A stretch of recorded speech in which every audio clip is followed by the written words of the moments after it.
Hello, ladies and gentlemen. Welcome to Whining On. I'm Matt Bone, the Encourager Rogue, and today I have Haggis McLeod. Haggis, please say a little bit about yourself. Hi, Matt. First of all, thanks for having me on this program.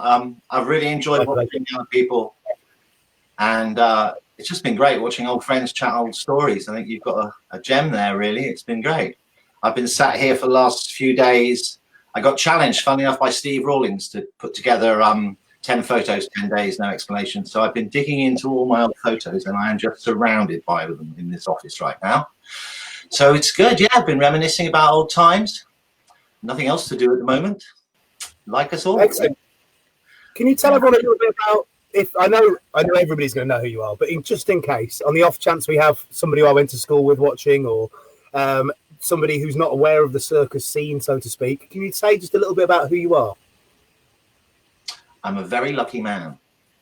Who I am? Well, I grew up in Bath. My mother was Scottish. My father was Welsh. We ended up in Bath. I mean, let's know your history, but just if you had to caption your professional exterior, so to speak,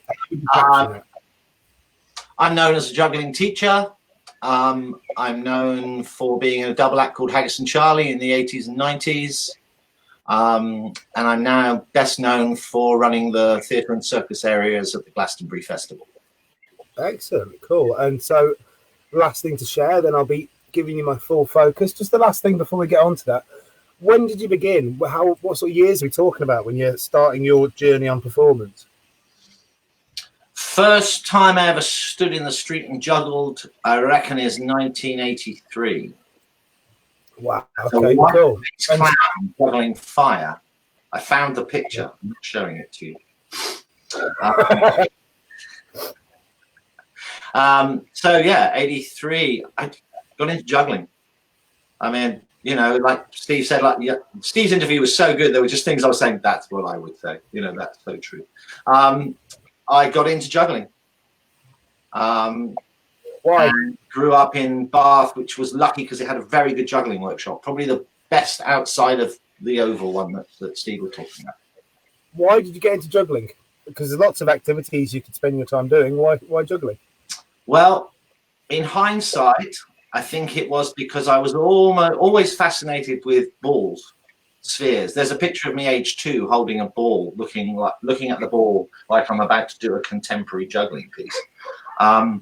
And then later on, you see pictures of me holding balls. And we lived in a flat in Bath. And I remember lying on my front room floor, throwing the ball in the air, pretending I was a goalkeeper. And I always liked being goalkeeper. I wasn't too great at dribbling, but I was pretty good as a goalkeeper. So I had all this thing about catching cricket. I was always the wicket keeper. And then somebody showed me how to juggle, and my mathematical brain just popped. And I went, this is interesting. And learnt to juggle lemons as a washer-upper in a restaurant, which is not uncommon. Okay. It seems not, no.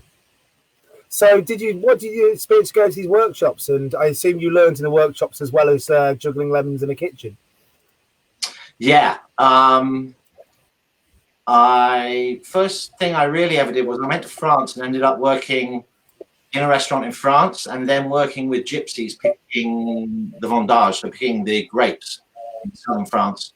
And every Friday night they'd have around the fire, like the. So just before we go on to this, how did you get there? So how did you start working with gypsies in the kitchens and stuff? Because that's a big jump from kind of kid discovers juggling, goes to workshop, plays around a bit. You're now traveling, yeah?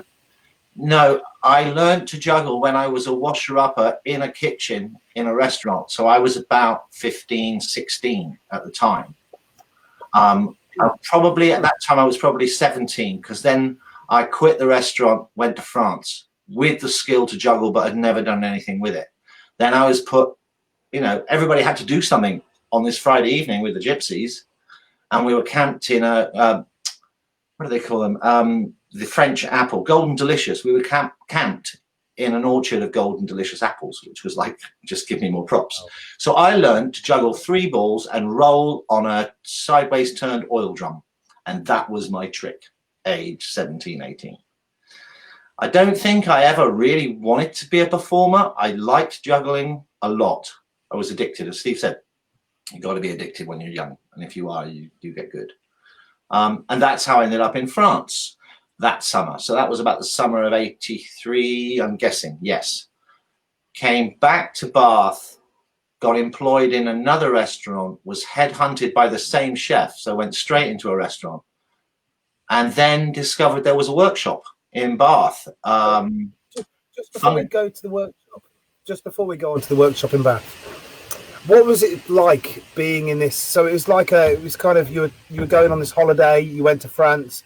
You're performing with the gypsies in a party. So I take it it's like a little gathering of people. Yeah, it's all the people. So the man who owns the vigneron, the man that owns the vines, would have, there would be English people, American people, Irish people. If we'll say sort of like the itinerant travelers, but he'd also have a key set of Gitan workers that would come over from Spain. So they were Catalan, I guess, and they were the ones in charge. When you worked as a line going through the vines like this. We worked to the speed of the gypsies. We didn't go any faster. They would tell us off if we went faster because we looked too keen and make them look tired. So we go at their speed. And we were given something awful like 5 liters of wine a day. Yeah, literally brushing your teeth with wine. Just too much. You never took it all. But we started drinking in the afternoons, and the gypsies couldn't believe that we could go in the heat and drink wine. But the first beer after that was always the best. I bet. And so they were partying in the evening, and this is where you kind of played and learnt the organ and stuff. Once a week. I did it because they made me do it. I mean, everybody had to do something. I mean, we were all expected to do something. I had nothing. I couldn't sing. I couldn't dance. Didn't know any poetry. And juggling, but this was a party, right? It was a social party. Friday night, social party, like we used to have. Yeah. And everyone gets involved and everyone does something to entertain the group. Yeah. Spanish dancing, flamenco, guitar, singing. I mean, I don't know how much time you spent around that area, but yeah, they're a very musical area. Yeah. That sounds like it was a beautiful introduction. So obviously you've gone back now. You're back in Bristol or Bath. You're now looking and searching for something like this, yeah? Yeah, I got back and immediately started attending a juggling workshop at the Walcott Village Hall. Strange enough, where my sister, who's called Margaret, went to school many years before that, quite a few years before that. So, Bath local to me. The Walcott Village Hall was run by a man called Nicky B, who started a company called Butterfingers. So, there was a huge rise in the popularity of juggling in the early 80s. And Nicky opened one of the first juggling shops in the country, mostly by mail order. Oddballs was Max and Susie. But Nicky, I remember buying one-piece plastic clubs. I remember the first day I walked home from the workshop, I could juggle clubs, and I juggled all the way home, as many people would. And what was the experience when you first went to the workshop? Did it feel like this feels a little bit like the party I had in France? Did you settle in that way? Was it a new place? Were people welcoming? People were very welcoming. Nicky was very welcoming. It was mostly frequented by people that were a little bit older than me. Some people have been juggling for a couple of years. Some people have just turned up. And we all learned together, and we were all It was all very friendly. We go to the pub afterwards. That would be one thing we do every week after the juggling workshop, go to the pub. Luckily enough, I was trying to think about this. 2 people turned up. One was Chris Adams from the Mendizes. And that's the first time I ever saw a 5-ball bounce on the floor. And the other one that turned up was Alex Dandridge. And I don't think it was there, but he was the first person I ever saw live do 5 clubs. That was about 84.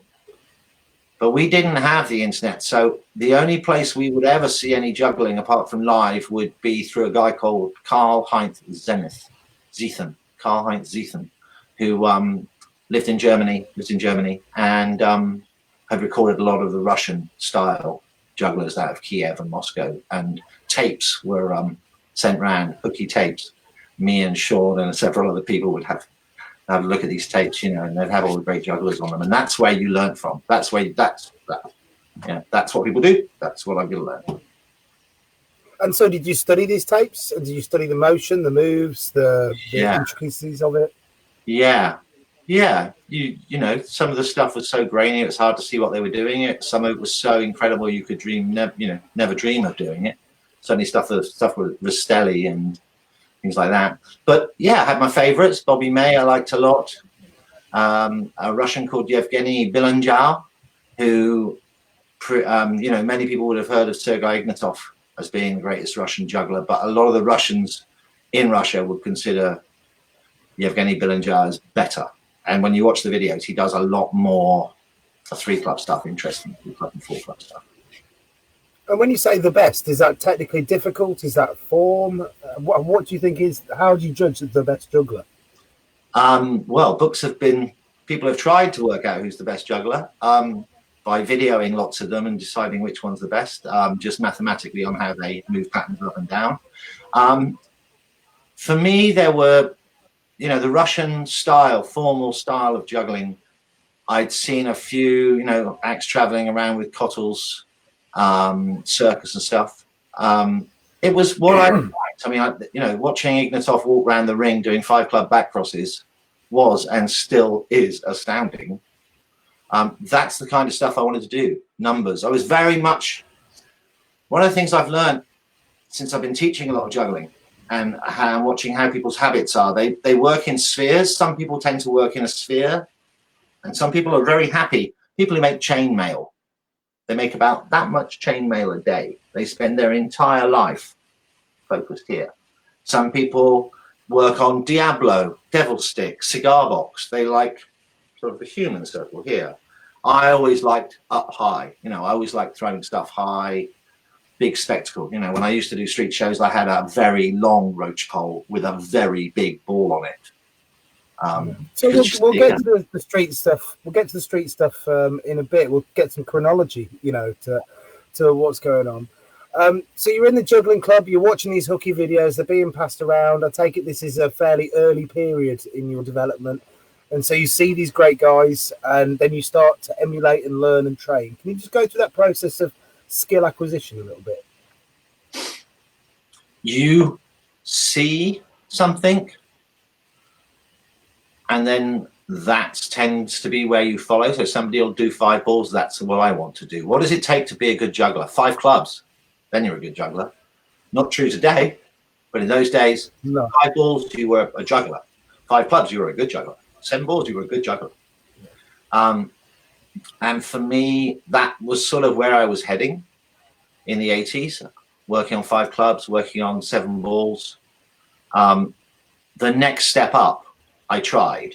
I qualified 7 clubs. I qualified 9 balls. But by that stage, I was probably qualified. Just for people who don't know, is 10 times? Is it 10 times time? No, qualified? The number of catches as objects. Okay. A flash is 7 balls thrown once. 1, 2, 3, 4, 5, 6, 7 is a flash.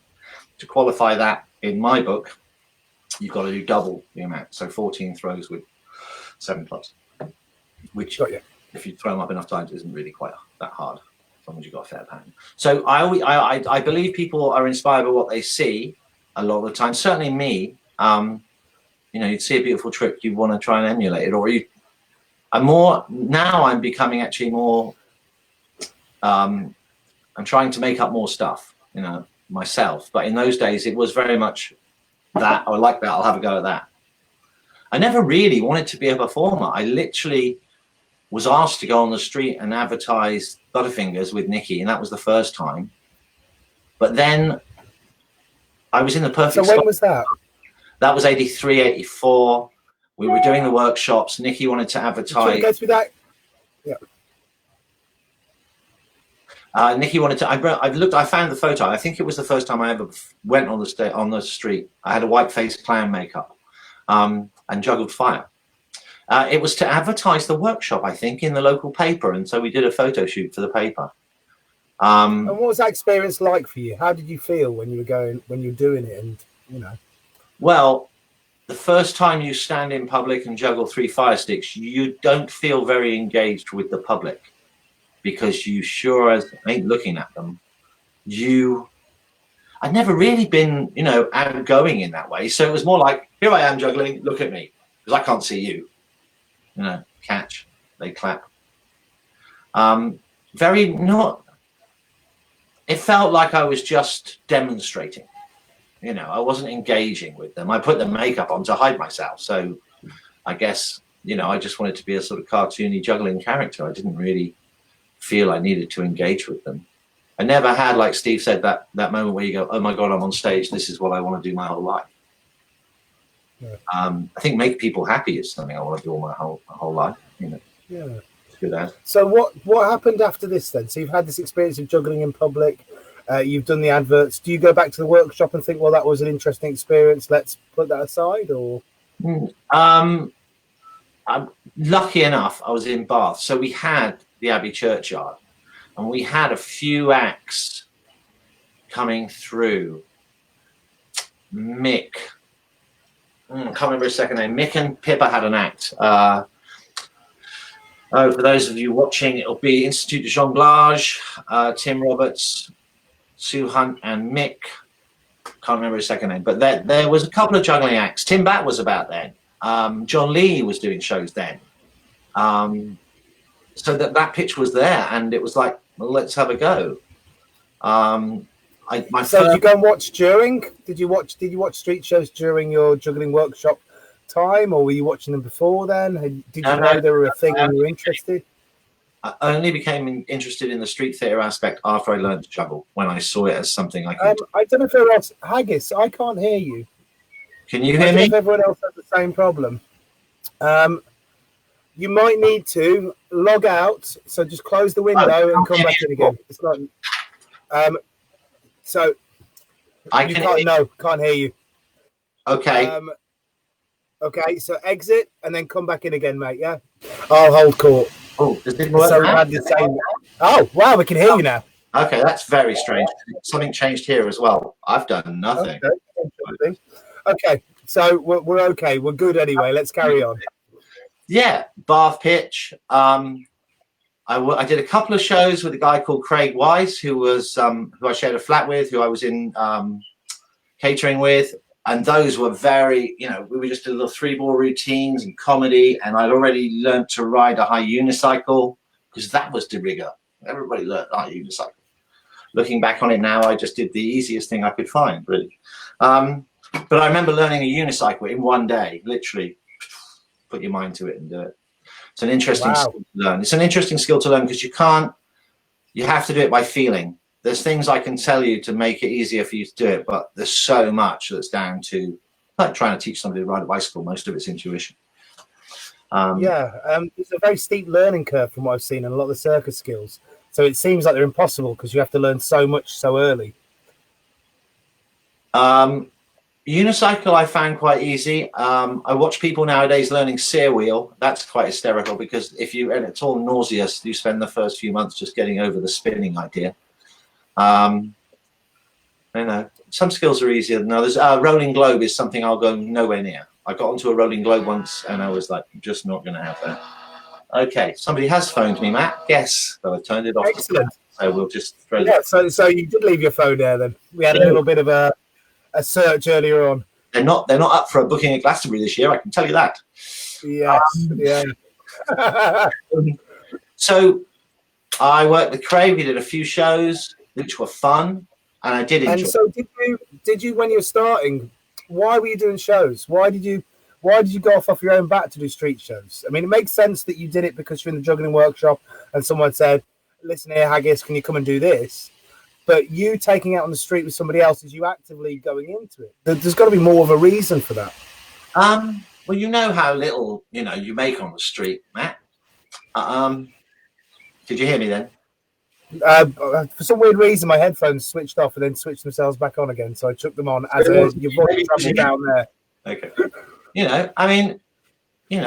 know how little we earn on the street, but it was enough to make me think, ooh, now let's have a look at this. So I would have said it was the money and just the fun of doing a double act. I mean, that's something we can talk about later, the solo show versus double. But a double, when you're that young and you're a bit cocky and you've got some skills, was fun. Passing unicycle, 5 balls, 3 balls. That was pretty much our show, I think. was a few gags. And did you guys have a set show? Did you go out there with the right? We're going to build a crowd. We're going to do this. We'll do that. And we'll finish on this. We knew that the finish. We knew I was beginning to understand how, I would say best, but how street shows should be sculpted. You know, strong beginning, middle bit with a volunteer. If you're going to try anything new, do it in the middle. Have a strong finish. You know, I knew that. And how did you learn that? How did that information come to you? By watching people. I mean, this happened over a number of years. So, I mean, we're a few years further forward then, probably 86, 87, by the time I'd worked out, you know, sat at the back of the pitch and watched. And I will say a name that that I haven't heard on your program yet. It's a guy called Noel Britton. Okay, I know the name Noel Britton. I'm not sure where I know it from, but it's not been mentioned yet, no. He was Young Magician of the Year when he was about 14. He's now the president of the Magic Circle. Wow, that's where I've heard his bloody name from. Yeah. And he was, you know, well, me and Charlie Dancy, who became my juggling partner, when we were cranking out good shows in Bath in the late 80s, 90s, he was doing Bath as well with a very different show. Funny enough, Steve was saying about John McKenna doing Head in a Bucket of Water. Well, that's kind of Noel did that. Noel did a chain escape. Then he tried and put the chains between his legs.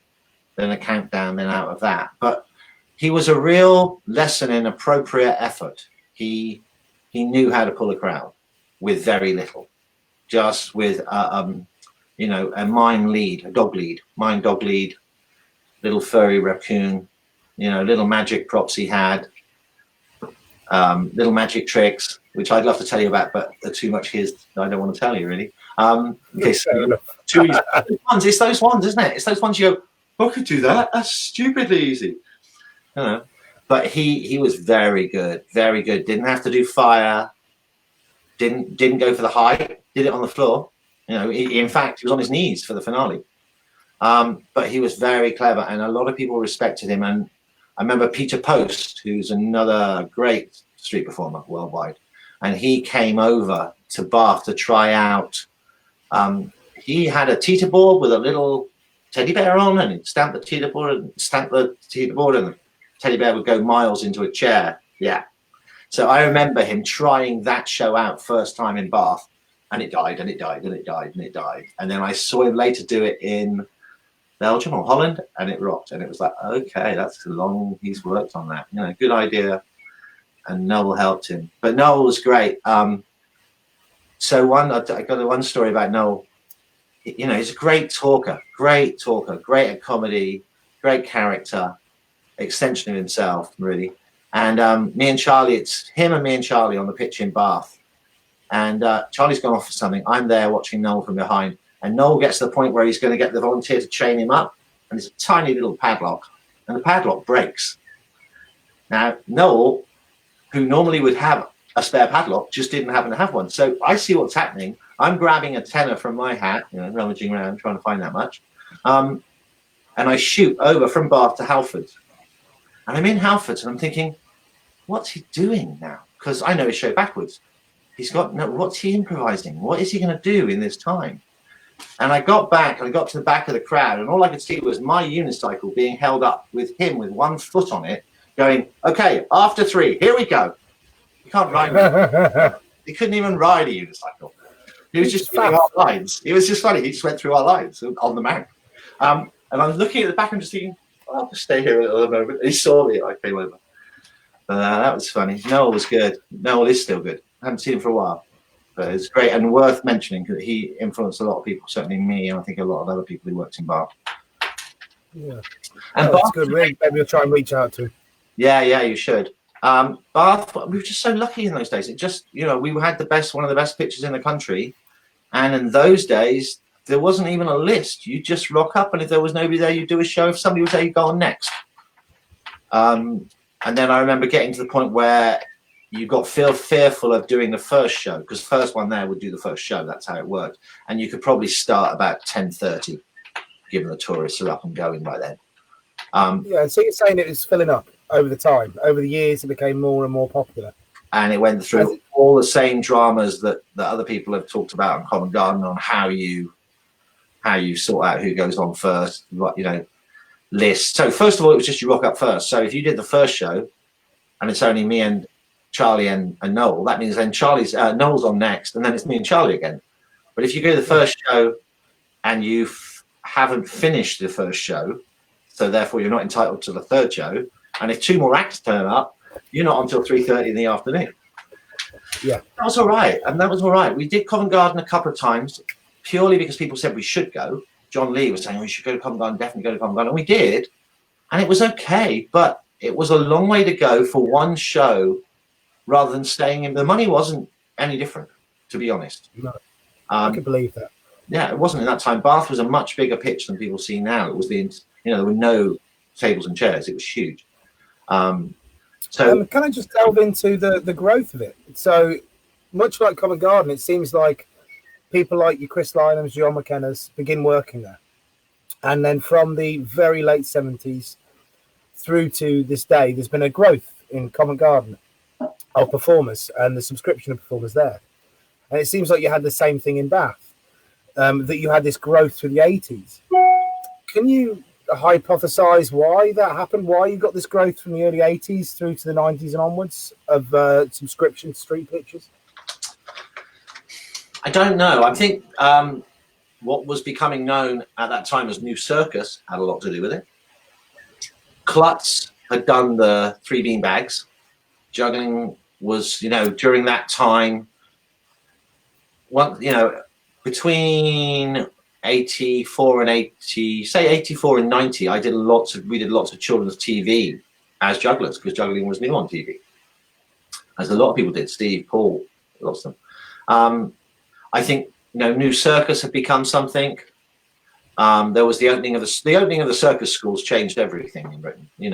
That was a very seminal moment. Can you go into that a little bit more? I mean, I don't know how we're doing for chronology. I don't know what year the circus schools opened up. I mean, I'd rather not. I haven't spoken about anything in the 90s yet. Everything. No, so let's leave that for the 90s then for now. Yeah, and let's get back to the point we're at. Circus Place. No, Full Time opened in 1985 in Bristol, in St Paul's in Bristol. That was fun. That was really good. It was a circus school where there was no premise. There was nothing to follow. We just did classes. I taught the juggling. John Lee taught the slap rope and clowning. Frankie Anderson taught the acrobatics, and we all went to each other's classes for free. So that's an 85. And that's an 85. Yeah, I want to say, actually, I'll take that back to 84, because I've got footage of myself teaching a workship there in 84. So how did you think then? Because I feel like we can talk about this now. How do you think that changed? Lindsay's saying we full-time opened 86. Okay, maybe it was before it even opened, Lindsay, because I know the video footage I've got is 85. Anyway, I believe Lindsay when he says that. There's people writing stuff. There are people writing stuff. You got people listening to you. You what? Mickey, Cabana, Lindsay? I can hear. Everybody can hear. Sam Goodman's watching. Hi, Sam. Yes. Cabana. Cabana's been locked down somewhere nice. I think Portugal. He'll be back soon. Don't know where Sam. Oh, yeah.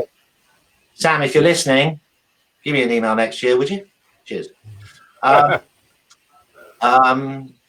So yeah, full time opened in Bristol. That was it was mad, because we were in St Paul's, which is pretty, I wouldn't say a rough area, but I lived at one side of St Paul's, above a place called the Impulse Cafe, and I had to walk past the Black and White Cafe, City Road, and all that to get there.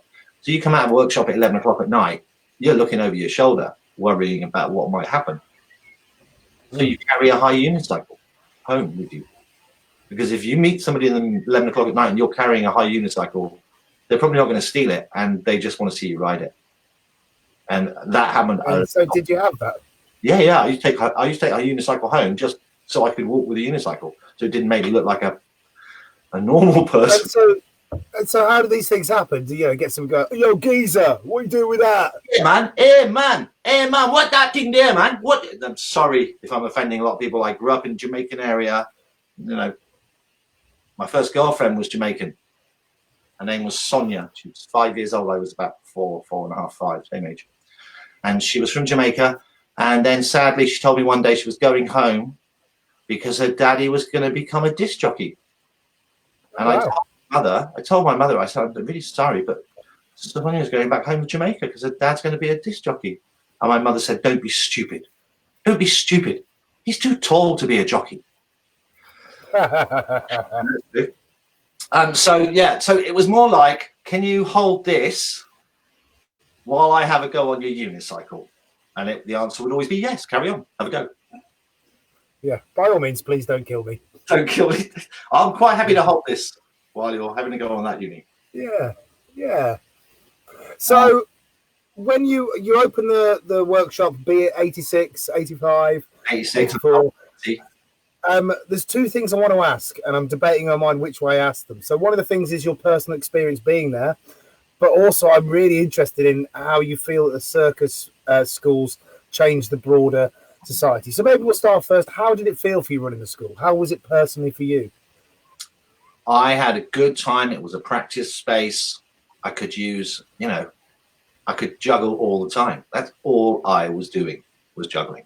To the point of not eating and passing out on the crash mats, waking up really realizing I was hypoglycemic, had low blood sugar, dragging myself up to the road where the Jamaican takeaway was and having ackee fish and rice at a Mars bar. So it was working very hard. I was learning new skills. I was trying tightrope, trapeze. Couldn't do trapeze. Did hands in. Madness. You couldn't do trapeze and juggle. These just didn't work. Is that the same thing as you can't do tightrope and slack rope? Not I've really. heard this thing that they're two skills that... After you finish the trapeze, your hands are good for nothing. Slack rope and tightrope are just two different skills. I mean, yeah, interesting, because you're right, because Lindsay is good on slack rope. People who I know who are good on tightrope don't generally use slack, and vice versa. I've got a friend called Peter Howarth who's an incredible freak show entertainer, probably one of the better freak show entertainers on the circuit at the moment. Very, very good. And he's a tightrope walker, and I walk slack rope, and I'm always trying to get him to come on the buddy tightrope and the slack rope, and he won't do it. And then one day I used a ratchet and really tightened my rope and had a go, and there's no hope I could do tightrope. It's just all your skills, instincts work against you.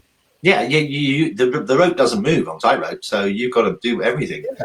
The tightrope, I tried slack rope. I tried for a bit, but a couple of bad falls, and I still had the uni, so I didn't see a way, like that. And fair enough. So yeah, anyway, you're practicing and training every day. Oh. You're in the circus space. You're teaching. You're training. Yeah, being paid for it, being paid to train, being paid to go to meetings, even. Wow. And it all was going very, very well. And then, where was the money coming from? If you're being paid, if you don't mind me asking. Grants. It was run as a charity, so there were grants coming in. A man called Richard Ward started it, who was a stilt walker, and he started it, and there was money for that sort of thing in those days, I guess, is all I can say. Look at what Circus Space got. They got a lot of funding to start going. But it was very much, there was no accreditation. You didn't get a degree out of it or anything. It was just a 3-month course. 3-month course, says Lindsay. Yeah. And it worked very well in that building. And then they were offered a new building up at Kingswood, an old reform school, which was lovely. And that was all good until about 1993, 94, it ran out of money. And it had to be closed and restarted again, thank the Lord, by Bim Mason and Helen Crocker. Okay. And I continued to work there then. But yeah, that's my main teachings. Why do you think that the opening of, this is one of the things you have to do in interviews. It's a bit funny, is I have to be an idiot to some extent. I have my own feelings on it. But why do you think that the opening of circus schools changed the performance world, changed the street performance world? Because we were producing a lot more clowns and performers, and the street is, the street is where you go if you've got nothing else. And it's, as Steve said, the damn good learning ground. It is. I mean, I've worked in theatre companies with actors who wouldn't work on the street, who couldn't open their mouths and act on the street out of fear of the fact that they're standing in front of people, because they're normally on a stage and they're playing fourth wall and they don't want it to, it's great for what I do now in just crowd management, just having that loud voice. I'm known for it at the festival. Did you actively as a school get people to go and do the street? In later years, yes. Circa Media, certainly I was teaching in the late 90s. I was teaching a street theatre course for a week. It's hard because you don't have an audience. All you have is a room full of students who are more than willing to laugh at almost anything. So you can do as much prep as you want, but then when you go out on the street on the Friday afternoon to do 2 shows, you kind of got to get ready to hold their hands, because it could go, what they think is funny is not necessarily funny. I have to say that they're all very good. You generally you'd have 2 or 3 people who could talk good in the year class, and the rest of them would have skills. Some of them were perfect for the street, some of them weren't. How you deal with 2 trapeze artists on the street, very hard. And I had one guy I split them into 2 units. First unit would do half an hour, so the man talking would try and get the crowd using other people behind as a warm up. You can kind of see what was going on, and then he'd list the acts, and they come out and do short acts. And everybody's job was to hold the crowd through the whole thing. And the first unit's playing, and the second unit is sitting down in the cafe at the pasty cafe and having a pasty and a coffee. And I'm sitting with them, or I've just gone over. I wasn't be sitting with them all the whole time. I'd be watching the thing. And I saw this one guy, this young guy from Canada, literally, there's a pigeon eating his pasty. And he reaches down, grabs the pigeon, puts the pigeon in his jacket. And it's all done in a second. The pigeon doesn't squabble or anything. You just go. And I'm like, oh, that's a bit weird. Okay. So I go off. Then there's the changeover. Then the second lot of kids come out, and he's going to be one of the talkers. And he literally walked out to the Abbey Square in Bath and shouted at the top of his voice, "Look, pigeon!" and opened his jacket up, and a pigeon flew out. That was one of the best crowd gathers you could ever have, because everybody in that square went, "What?" Instant, it was perfect, 10 out of 10, brilliant move. Yeah, it sounds great. I mean, hard to follow it up. You've got to have something good after that, haven't you? Well, if you had some false doves, you could just keep throwing them out. Yeah, I thought it was amazing. So yeah, we went out there and we teach some street theatre, which was making a rod for our own back, but that's what it's like. All your students take your job. Yeah. But that's it. It's planting. Yeah, and the better teacher you are, I suppose, the less work you'll have. Well, yeah, I won't take it off of my, but yeah, I've taught a lot of people who've gone on to do a lot of stuff. It is planting seeds. Teaching is a whole other thing, because it just keeps getting better. You teach somebody something, then they teach that, then they teach, then they teach, and it's still coming back to you. I mean, I'm very lucky to have taught some great performers and teachers. It's been a real joy. And now I'm hanging out. Go on. No, carry on. Now you're hanging out with the children of my friends, because they're all performers too, and we're going to hanging out with Lilikoi in Vegas. I used to know the mother, and just there's a whole other generation. I'm getting to be the 3rd generation now. Yes, I'm old hat. I'm very old hat. I'm not that old. Children of the children. The children of the children. I've had people with babies tell me that they came to see me when they were a baby. People 30 years. You could be 30. You could be 35 years old and see me as a baby. You could have your children. Well, I hate to reinforce, and I'm saying this time and time again at the videos at the moment. I was born in '84. I know. You were busking before I was alive. I've got T-shirts. So, literally.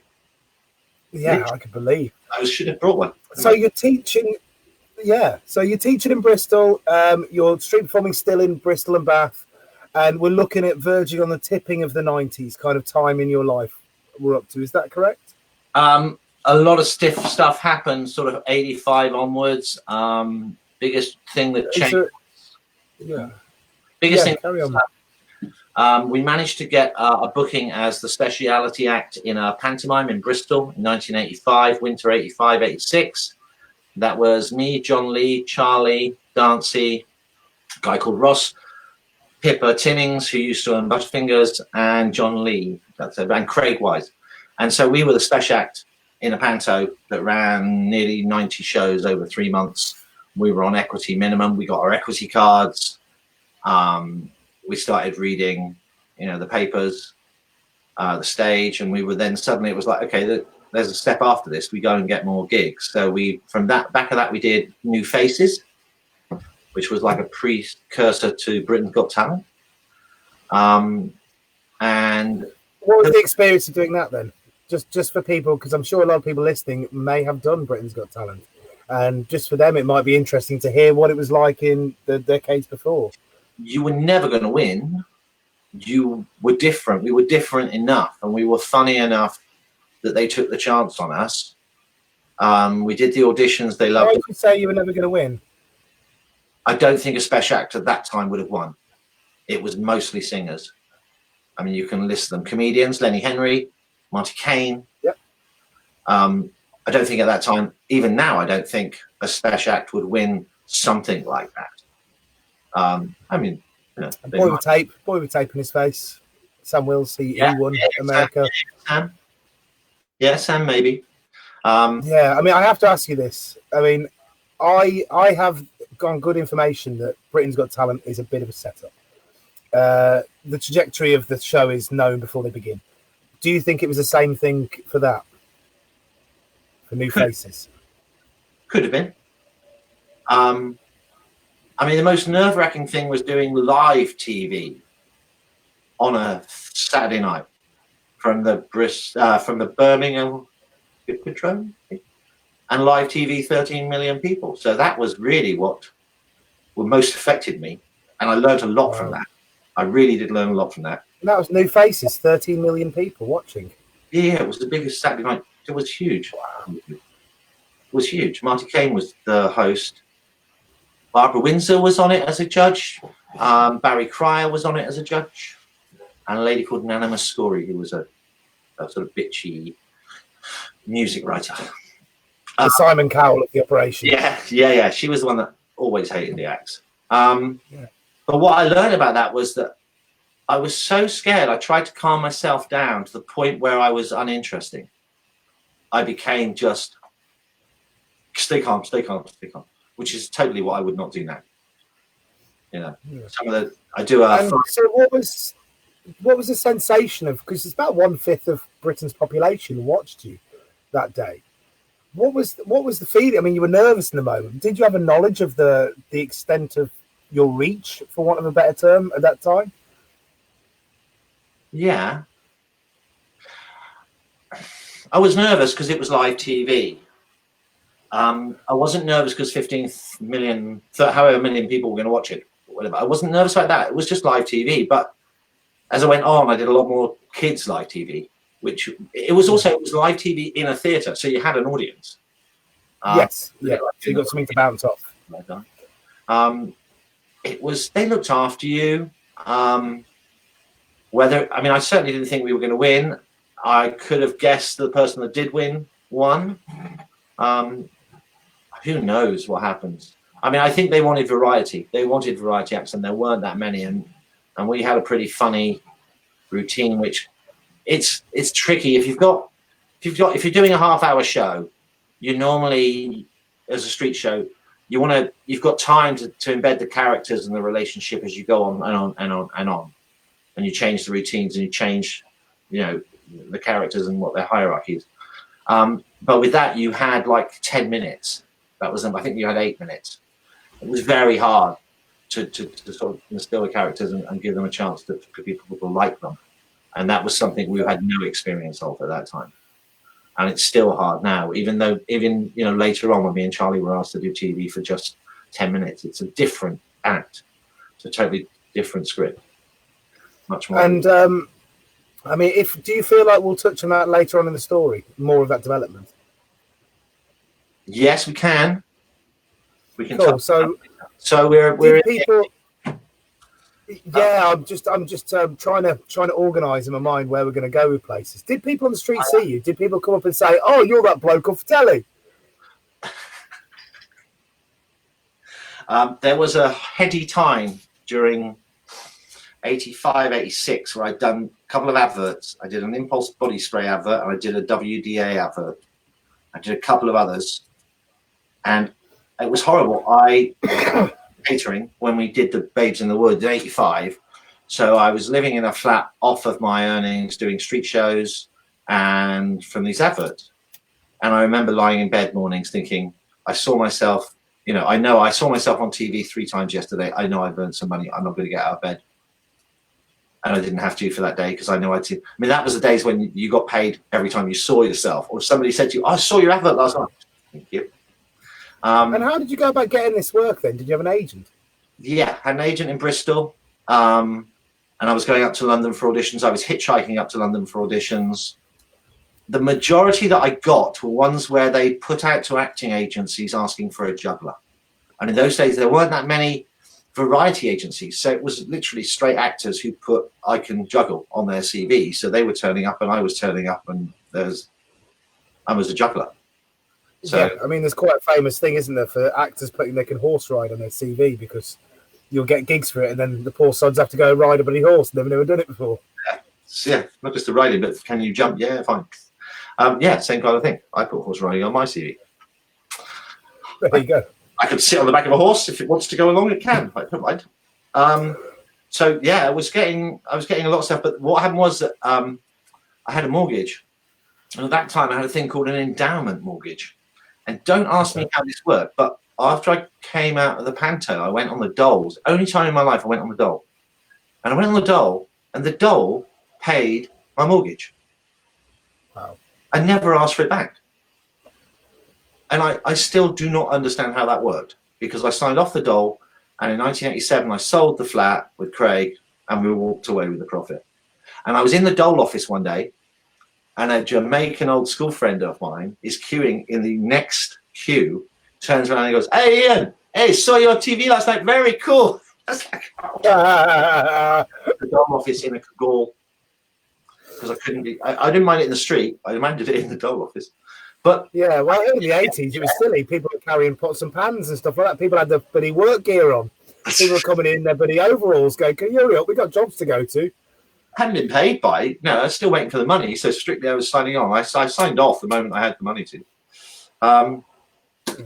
And that was sort of everything. I mean, there was a couple more things that happened. Juggling conventions we went to that changed my life. Castilla in Spain that Aileen talked about, that changed my life. Met a lot of people there. Along the lines of Kevin Brooking was there, who's a great clown if you ever get the chance to see him. Cotton was there, who we loved. And then I was going to say, no, 88. No, that's about pretty much it. And then I started working at Glastonbury Festival, and then my life changed again, really. So just before we get on to Glastonbury, because I have a feeling a good portion of this video will be about the, the biggest, the most interesting festival potentially in the world. When you went to these festivals, these clown festivals, what were they like? Let's touch on them a little bit just before we move on to Glastonbury. They certainly weren't clown festivals. They were advertised as juggling festivals, although clowns came. Andre used to come and do some of the ones in Maastricht. Andre Vincent? Yeah. But down in Castilla, there was Butterfly Man. There was, I want to say Charlie Brown was there. There were a couple of Americans. But a guy called Graham Ellis, who started Hiccup Circus in Hawaii, and that was a big thing for many years. Butterfly, we did a show in the prison, and Butterfly with the boffers, the hat routine with the boffers. Have you ever seen him do that? Yeah. Can you explain it a little bit for us? He pulls out a volunteer. He's got 2 white boffers. I don't know what you call them. Polystyrene. Boffers. Yeah, they're like polystyrene baseball bats. Yeah, more like swords, and polystyrene, but it doesn't break when you hit. Like what do they call them now? Pool noodles. Yeah, almost like pool noodles. Yeah. And 2 hats, one for the volunteer, one for him, and he encourages the volunteer to try and knock the hat off his head. And we did the prison show, and he chose the governor, and it was scary. It was scary because the moment he got the governor up, you could feel. This was a primitive prison. This was a lot of people spending a lot of time in Spanish prisons because they've been over to Morocco and come back with their bags too heavy. And it was just a bit scary because we'd all seen the routine, but it was how far he'd push it. You never knew with Robert. You never knew, and then they're all standing up and shouting, and they're getting quite into the idea of beating the hell out of the governor. So just to get the set, you've got the governor's now on stage. Yeah. Robert Nelson has picked this governor. He's put him on stage. He's put a hat on him. He's put a hat on himself. They've both got these kind of noodles, these foam bats. And then he's basically encouraging the head screw, so to speak, to knock the hat off his head. Yeah, which nobody does to begin with until he just lays into the governor. You know, he doesn't. It wasn't a game. It was like, you know, when you used to say put back to back people with, and then make them go apart and then turn around and shoot each other. He'd start like that, but he'd turn around first and just hit the guy. You know, Robert wasn't fair. It was never fair. Yeah. He never gave the other guy another chance. He wanted to get the guy enraged. In most of his shows, he wants to get that sort of thing going. And with the governor, it was just like, ooh, can we just leave now, please? This is going to turn ugly. But it didn't last that long. That was, and he got out of it very well. But that was one of the times when I was quite scared. So the screws were standing up and not the screws. So the inmates were standing up and cheering and going mad when he was doing this. They really enjoyed. Oh yeah, the subversion of authority. Yeah, totally. I mean, if you think about it, it was the best choice. You could either got one of the guards or the governor. Well, you want to get the governor up. That's what you do when you do a school show. You get the teacher up because it's funny. But it was funny, except it was a prison. And these guys really didn't like the governor. And they were quite happy for him to beat the governor up. And they were cheering him on in a way that wasn't just polite. You felt like a minute later it could be a riot, really. It was like, ooh. But that festival really, it was such a beautiful place as well. It was right on top of a mountain. You woke up and you could see Morocco. You could see in the foreground of Gibraltar and then in Morocco. And they were great places for meeting all sorts of skills, you know, all sorts of people from all over Europe. The beginnings of No Fit State were there. Who else was there? Jos van Wees, so people from Holland, the Van Wees brothers, Lee Hayes, Michiel Hesseling, great juggler from. And what was the atmosphere like between you all? What was the environment? How did? We were literally perched on the top of a mountain in an old Castilla that had been. So Franco, when he came into power, he liked the Castilla on top of a mountain, this castle. If you look it up, it's beautiful. He told all the people there that lived there to leave, and he would build them a new Castilla called Castilla de la Nueva down in the valley, and he took over the castle. But then he got deposed, and the castle ran into ruin, and a lot of hippies took it over, and it was full of. I have a remembrance of lots of German hippies walking around in long white cloths, and it's also the first place where I saw enough hashish to hide behind. Wow, it was a definitive moment in my assessment of how much people have got. If you can hide behind quite a lot. It was a party. It was a 5-day party. It was extraordinarily good. Extraordinarily good. Sounds great. So, talking about parties, you know, I think that's a perfect time to talk about Glastonbury. And you were there early on in Glastonbury, am I right in thinking that? Glastonbury is a topic. I have little things written down, but Glastonbury really starts for me in about 1982. Living in Bath, somebody on Sunday afternoon says, let's go to Glastonbury, we can jump the fence. Well, actually, the fences were open, there were no fences. And I watched people like Black Uhura, which was great.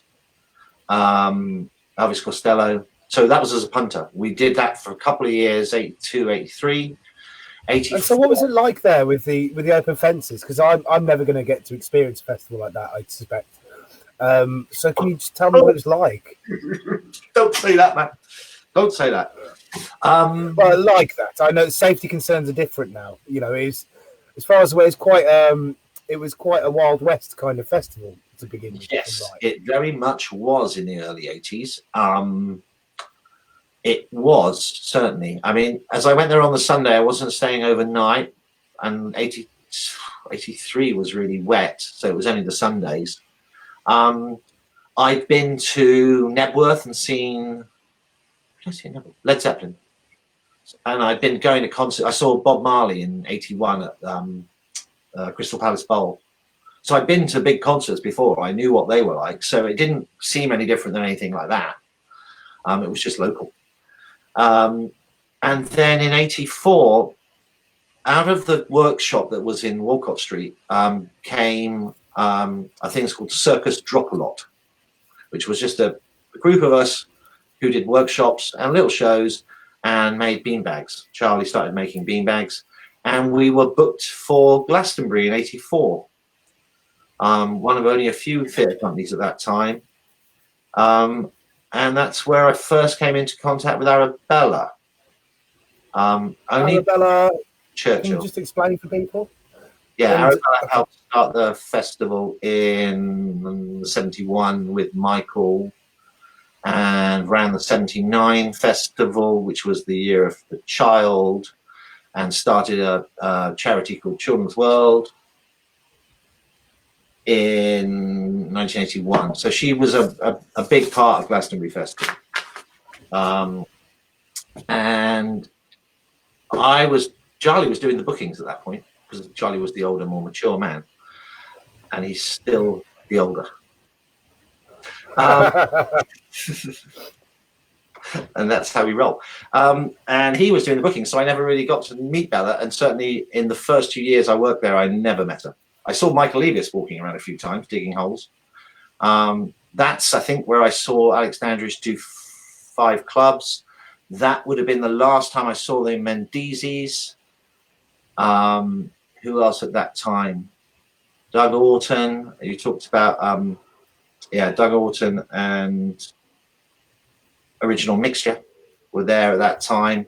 David Rappaport, who was an actor, was there. Comey, Malcolm Hardy was there. So that time, the stalwarts were starting. Attila the Stockbroker, a lovely lady from London who you might not have heard of, called Rosie the Clown, who was beautiful, wonderful, beautiful. Sadly, she passed in the late '80s, I think. Can you explain a little bit about Rosie's work? Why it was so beautiful? It was just very nice, simple clowning. That I make this distinction for you. Children's theatre aimed at children, like Punch and Judy, or aimed at 4-year-olds, only attracts 4-year-olds. Family shows, where you're playing the 2 levels. You're entertaining the children, but you're stimulating the adults at the same time. And there's 2 levels of jokes. And you're not doing it slyly, but you're not just playing to the front row of 4-year-olds. You're playing to everybody. It's a family show. Makes a huge difference to how it's perceived. And I think Rosie and people like Palfy and a lot of the acts that I respect, they tended to do that. Those shows you could watch as a family, not just put the children in front and walk away and leave the red-faced clown the red-nosed clown to sort it out. Rosie was really gentle, clever. Never really did much, but I mean, it was so long ago since I think the last time I saw her do a show would have been '86, '87. But people who know Palfy, a lot of good clowns don't have to do much, do they? There's so much weight and information passed through small detail. No, you don't have to do anything. Leandra, if you know Leandra, a Spanish clown called Leandra, and it's orange quite a lot. Orange jumpsuit. Or he might do now. He never did then. Normally he wears a flat cap. Can't remember his second name, but I had it written down because I was just checking out. Can't find it. Had it. Leandro, he does nothing. Nothing. And it's just beautiful physical. If you get trained by Lecoq and you're a good physical theatre practitioner, I mean, Lecoq workshops, I kind of walked through one a couple of times. I did one in France with him, a day at Footsbarn with him. It was extraordinary how he explained it. The mechanics of all the movement is very, very logical. It's just piecing all together how you do it. And so what way did he explain it then? Just a little window for people who might not ever get to speak to the chap. How your physique portrays what you're thinking. If you go into, not so much Lecoq, but it is Lecoq in a way. It's what he teaches, but it's not his study. For backward circling or forward circling, depending on how you want to move. Indian dance, backward circling a lot. So you're leading with your feet. I don't know if you've ever seen the Indian dance where they do a sari dance, where they're kicking a sari around their feet as they move. It's very much led by the feet. And it's a very royal posture because a royal doesn't look at the floor. He just walks. So he's leading with his body. Everybody else will get out of the way. Compare that to somebody who's a banker in London and comes out of his office to get his lunch. He's thinking, he's going, his head is leading him. So Lecoq had a good way of describing how people were feeling, or physically how part of their walk would be interpreted as a certain feeling, or giving over a certain feeling. It was just magical. I mean, I'm not pretending to anywhere be an expert. I mean, I know Aileen did some stuff with him. I think she was there for a year or so. But I ended up doing workshops with him at the Drill Hall. I want to say the Drill Hall, which was an early London mine festival. And there was me and Sean Gandini, and there was him in another workshop. So he had to walk through my workshop, and we bumped into each other in corridors. That's the only time I really met him. Wonderful. I'd love to have done something here. I don't know how we got onto Lecoq. Mine, girls, lady mine. We drifted away from Glastonbury. Glastonbury, we talked about Arabella, we talked about other stuff. Yeah, and then in '87, Bella asked me and Charlie to work at a kids fest that she ran for a long time in Glastonbury Children's Festival. Wonderful, wonderful event. And we did that, and that was the first time I met her. And instantly, we fell in love. And within 12 months, we had a baby. And I just sold a flat in Bath, and she just bought a house in Glastonbury, and we lived happily ever after. Oh, mate. Until her death in 2007, which blew us all out the water, and yeah, very sad. Yeah, wonderful woman. So you had a lot of amazing things on the journey there, right? Oh, we did a lot. So what was it like when you first got? I assume that you guys worked together on stuff as a couple. Am I right in thinking that? In the sense that I did what she told me to. Yeah. I think if you knew Bella worked together with some. Bella would work. Bella was a workaholic. At this time of the year, when she was running the festival, she'd be up at 4, working through till about 8, on about 4 hours sleep a night for about 2 months. I mean, she worked. Wow. It's funny, and she had really fast typing, so she could type faster than she could think, which really just bothered me, because I was like, what is the point? But she could literally type as far. If you were, she could have typed this interview as it's happening. Wouldn't have been a problem. Wow. And when I first met her, she had a long succession of very badly working typewriters, and I bought a Macintosh, and away she went. That just increased the work. Once she had a Macintosh, she was flying. You were a facilitator. I was a facilitator. Well, yeah. I'd have gone into battle with her, for her, and a lot of people I know would have gone into battle for her, and we did it many times. She was very good. She taught me the difference between righteousness and self-righteousness. Don't start intervening by saying I'm right, or I think. Just say what's right, and if everybody agrees, then move forward. It's got to be right. It's just not what you think. So did you learn a lot about festival? Oh, sorry, carry on. I learned a lot about festivals. Yeah, as did my daughter, who now works for me, or was working for me, and will work for me in the future. You learn through just doing it a lot. I mean, I'm not qualified we've got one stage manager who's very well qualified for entertainment industry. Apart from that, most of us have just grown up in the industry. I mean, Glastonbury, everything happens. Pretty much everything has happened, apart from this year. Didn't see that one coming. Well, now nothing's happened. So you've had everything happen, because nothing is something. Yeah. So met Bella. I was working for Zippo Circus at the time. Early days of Zippos. We were their jugglers. Learned to do table slide routine, slapstick routines with Martin and Richard Cummings. And were they a travelling circus then, like they are now? Were they going from town to town with a big top? They had summer tours and winter tours. But with a small marquee, or in the case of the winter tour, we'd go to sports centres, Shetland, Jersey, Guernsey, doing. Oh, I had to do. Do you remember the Snowman, the film The Snowman? Or yeah. I'm walking in the... So Martin one day comes in. I've got this costume. So he's got a one-person costume that is the boy and the snowman. Like those Chinese ones where it's a man and a woman dancing, but it's actually only one person, Haggis, I think you should do this, mainly because I was the youngest, possibly the most supple. So for 5 minutes of this winter tour every year, I used to, every night I'd have to go out and do this, and I hated it. And I don't think I was very good at it, and I hated it. Because all you can see is the floor. And you've got to try and do a few moves and lift the boy up and twiddle around for the entire song, which is not an inspiring song. But I guess if you were watching me with the snow falling and the glitter ball, and it was lovely, but no, I hated it. Well, that's an interesting thing. Just as a side note, just to veer off a little bit, we can pull back again. You can never look at a show as a non-performer again, can you? No, that's off. Yeah. I'm too scared to sit in the audience in case I want to leave and the person on stage sees me leaving. I think a lot of us could say that. I suppose with you more than anything now, I'm watching a lot of Stuart Lee. Stuart Lee's one of my big comedy heroes. And he talks about how he has a lot of problem admitting he likes people now because there's a weight to that. There's almost a responsibility to him approving of somebody. It changes, it's not just another person. It's this, figure in performance. And maybe you've got we're approving of somebody's act.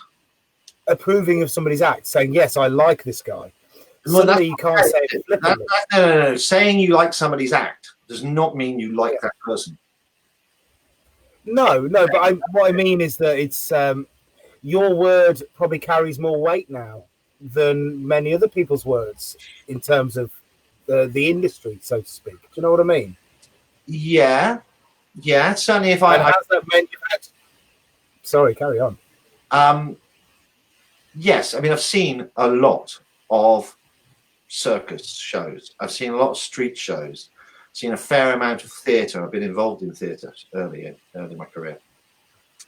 I could comment on all those.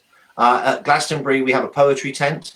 I let the stage manager of that curate that because I have no authority on poets.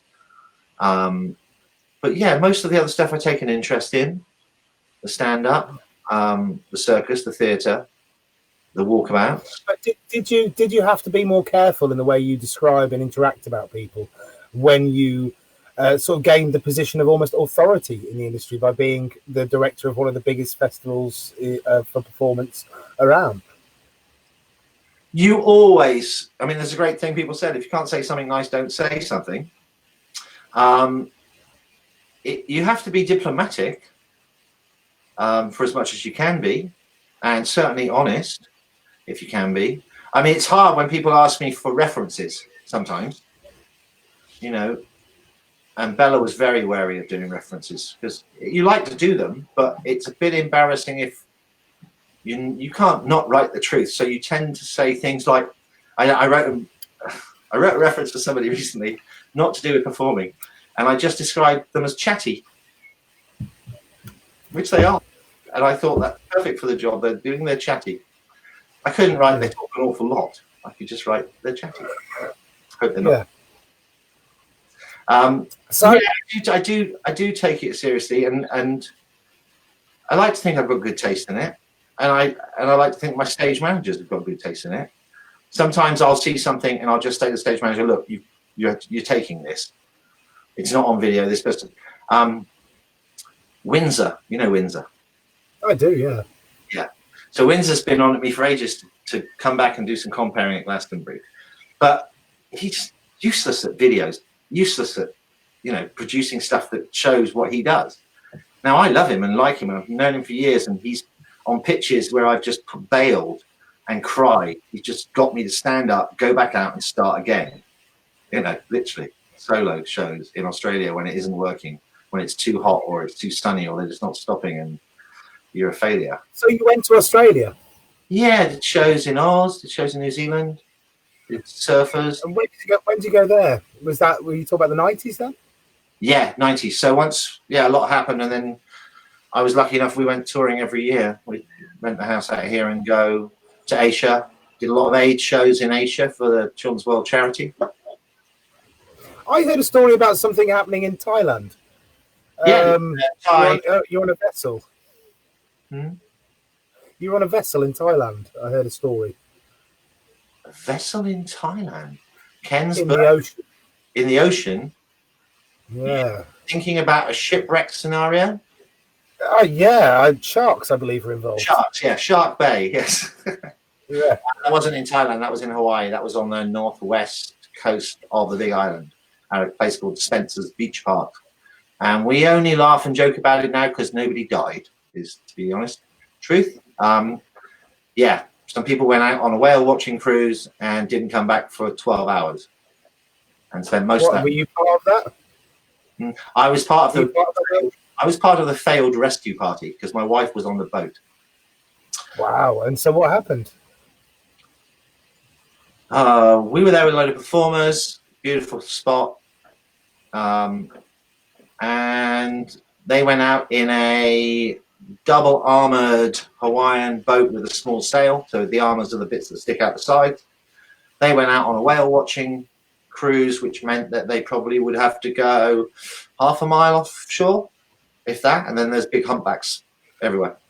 And then suddenly this wind, which the locals knew about, and they even knew was coming because it was called a manuka. And it's quite famous. And it happened there recently, a couple of years ago. I think it was a year ago, Aileen told me they went there and the same wind happened. It comes down the volcano. So it's a shield volcano like this, 13,000 foot high. And the wind, the pressure of the wind going across the top of one side means that it shoots down the other side and blows offshore. And it blew tents away. It blew everything. And it arrived within minutes. And then that meant they were being blown out to sea. So we decided that wasn't too bad because we had we had 6 strong men, including 2 professional paddlers. We had torches, we had a light, we had all this stuff, and we were going to go out and help them. And we got to them, and we gave them 3 of our crew. I didn't go on the boat. I paddled back because we put the professionals on. We put 1 professional on there. You paddled back, as in you were on a surfboard? No, we were in a single armored canoe paddling. I mean, they'd taken the mast down the minute the wind struck. So what was pushing them out was they were bigger in the water than we were. So they were being pushed out faster than we were. And we had to race out. And by now it's getting dark. We put 3 people on the boat. We turn the boats back. We start heading for shore. And then I can see them. They're parallel to us. And then it goes pitch black and we can't see anything. And the torches have ended up staying on our boat.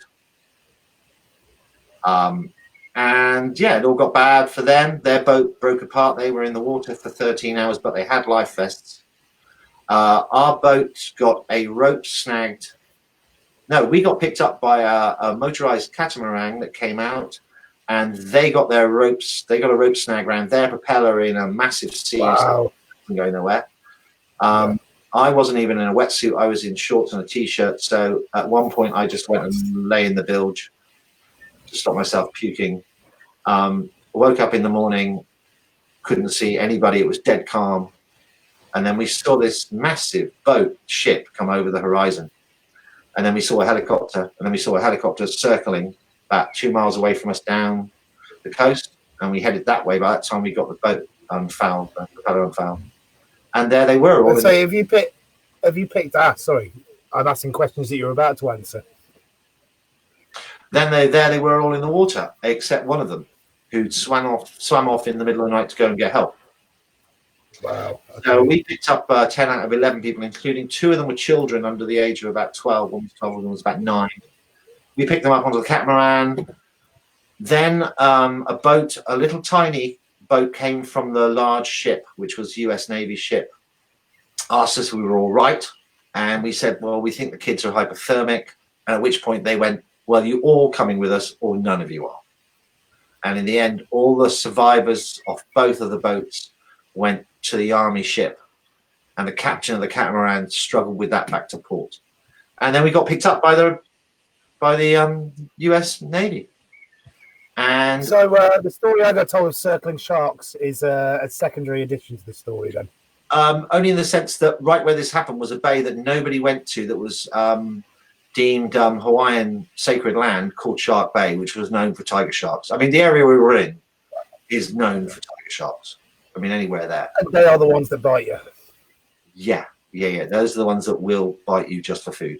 There were people claiming that they might have seen a shark during the night, but nobody's telling me that they definitely did. Or What was I horrible, wonder what the imagination does. what was horrible for them was they were in the water and the boat had sunk, but it wasn't sinking to the bottom of the sea. It was keeping a few feet under. So occasionally they'd be in the water and something would touch their leg and a part of the boat would pop up. So I imagine they were very, very scared. It was rough seas. And then everybody survived. And even the man who swam away got picked up a few hours later. He was the most at risk because nobody knew where he was. And they were lucky they found him. And as I say, it's a great story because nobody died. Yeah, but yeah, that's so. yeah. I've had a very lucky life, doing shows in Australia, meeting so many lovely people. So it's an amazing story. But just to draw it back to street performance, I suppose, try and keep on the theme that we're running. What was the experience like going to Australia and seeing the different crowds?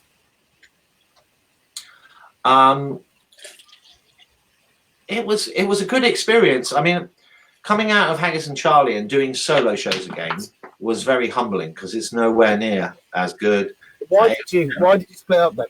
Just to kind of squeeze the story out. Is that Charlie's not very much of a traveller, so I was going to Australia anyway. My wife had family out there, so my wife had a son who was at school in Byron Bay.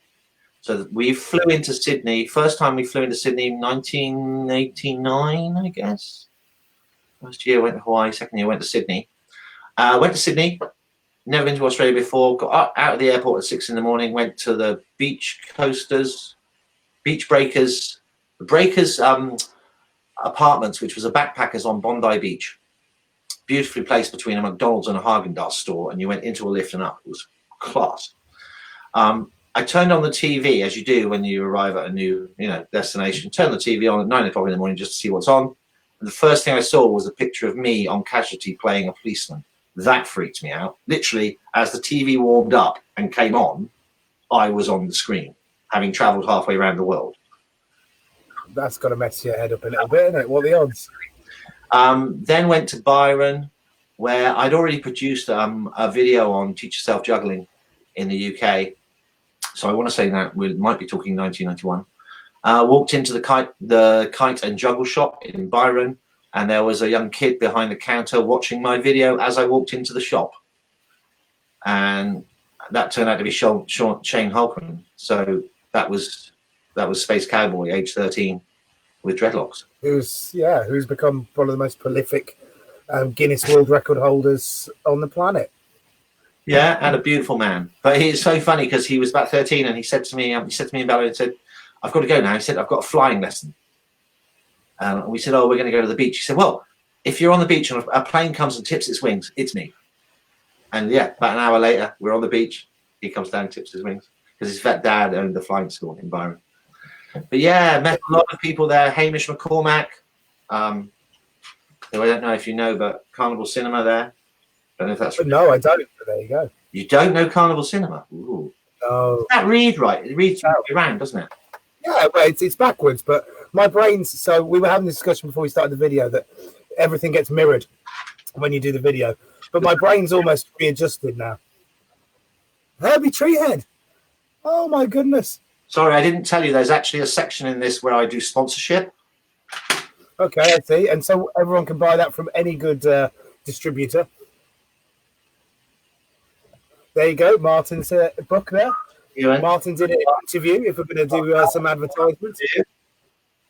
Oh, Fool's Gold by Rumpel, one of the little handmade books. Yeah, and I got that one. Oh, check that out. Oh, that's been Nick's book. There you go. Yeah, there you go.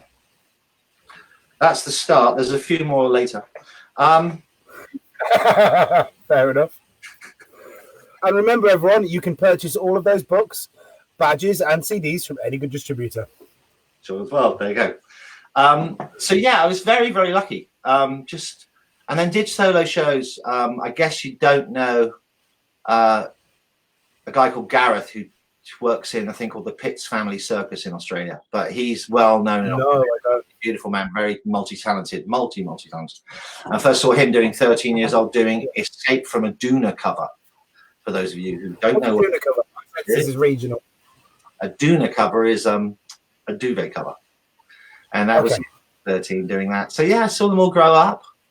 Got so lucky. Went, bumped into Joel Salem. Met him in a Thai convention. So Joel, he introduced me to a guy called Tony Rook. He was a beautiful man at the time, lived in Brisbane and had a place in Tasmania where we had the Tasmanian Circus Festival. Lots of What was your experience there? But I know you met these people. These people are interesting. It's amazing. Thank you so much for creating, a story of all this stuff. But you personally, your own feelings when you were there, when you first went to Australia, how did you feel? You've seen yourself on the telly. You've seen yourself in a juggling shop. Are you feeling quite proud? Do you feel like I have a sense of place here? Are you nervous? What's going through your head while you're beginning to work in Australia? Quite. You're looking at the signs going, well, I'm already here, really. I was very lucky. It was just such fun. All the days were filled with sunshine and happiness. Pretty much. Were you involved with Paul Keane in the expo? Pardon? Were you involved with Paul Keane when Captain Keno went over there? And I know he's only attributed to having a bit of influence.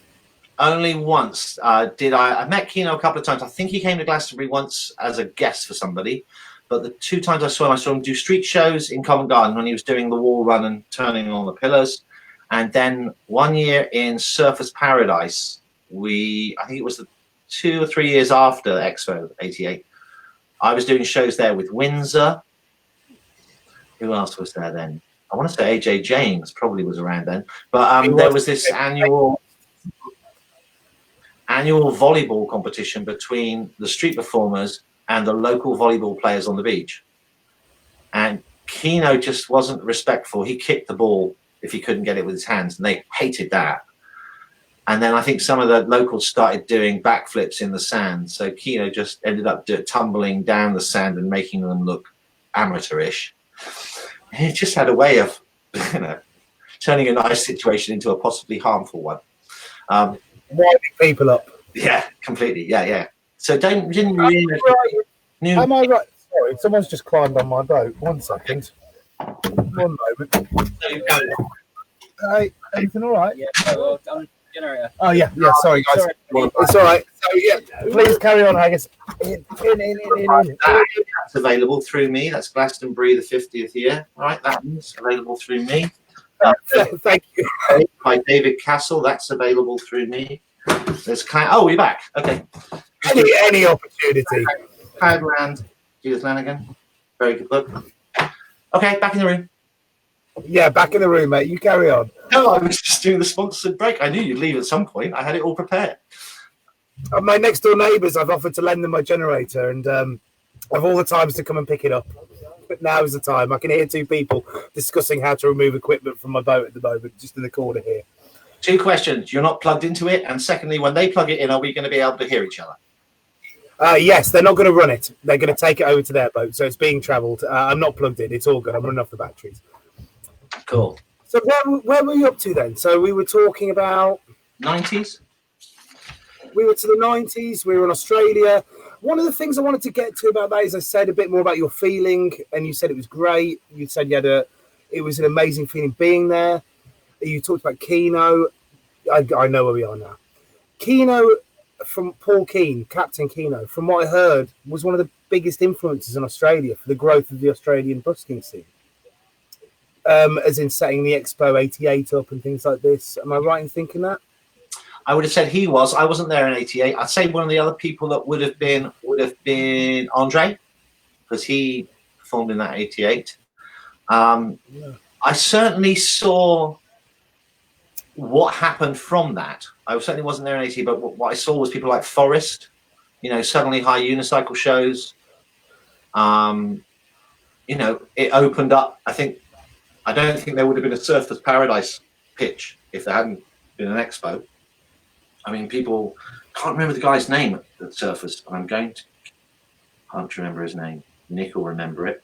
I know Nick will remember it. Can't remember his name. But it was really nice. It was great. It was a good pitch. And I think we even got a retainer. Certainly got retainers when he asked us to do the other little satellite beaches further down the strip. And the pay was good, but it was hard as a solo. I mean, I learned to do a surfboard on my chin and juggle 3, at the time, knives. I used to do a 3 high knife pirouette God knows why. 395. I wouldn't do it now. And That's nice, though. It's a nice trick. Nice, but not nice if you get it wrong. It can go horribly wrong. But, you know, I was good enough to get it first time, most times. And to be honest, sometimes it's better doing it second time. You know, make it look too Were easy. the crowds different? Yeah, exactly. Were the crowds different from the English crowds? And I have a suspicion already in my mind, but I want to know what you think. I think they were used to a lot more, I want to say swearing and just sort of ribaldry. And I remember people doing things in Australia, I don't know if they'd have got away with in England. Living Space, some of the stuff Living Space was doing, you know, following and then stealing the machete and the wig, and then sawing his, you know, twice at Surfers, the police were called on Living Space. And at the time, he was always wearing a two-piece shiny purple suit.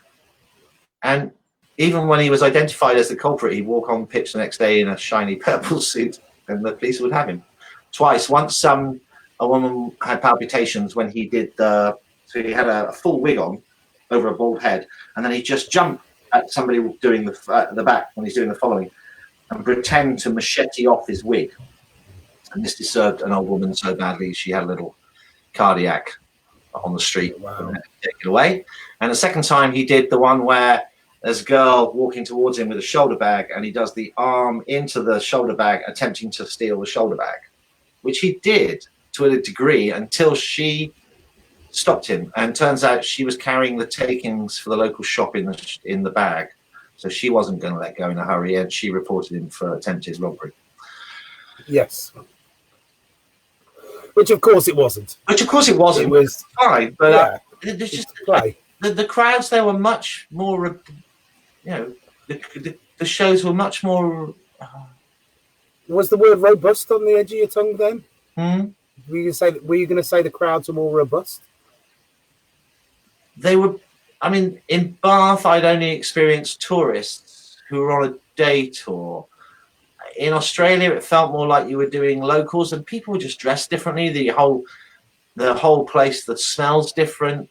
Certainly on Caval Mall, they had a problem with alcohol for a while. Certainly around New Year, you could swear more. I mean, certainly use words, not even words, but intentions in Australia that you couldn't in England. I wouldn't have said it was that much of a difference. For me, because that's interesting you say about Australia, you could swear more and you could be more of a, what it seems like. I chatted with Paddy Bramwell, in fact, and he talked about the Americans and how Americans, they play bad guys, but the bad guy's always really a good guy, or they're always with a wink, you know, I'm a bad guy but I'm pretending to be a bad guy, wink. Whereas the English style is more, they play the sincere bad guy. As a performer, you mean? Yes, yeah, as a piece of performance, yeah. Right. And so it's interesting you say that Australia is even more so. So you say that there's even less of a wink to the crowd about being a bastard, for want of better terms, in Australia than there is in the UK and then further down the line in America. I'm not quite sure if that's what I mean. What I really mean is that you could get away with more in Australia, and that the crowds would accept you to get away with more. Not necessarily being a bad guy, because by the time to everybody watching Anthony doing these things, they were all in the joke. They had seen him do it with other people.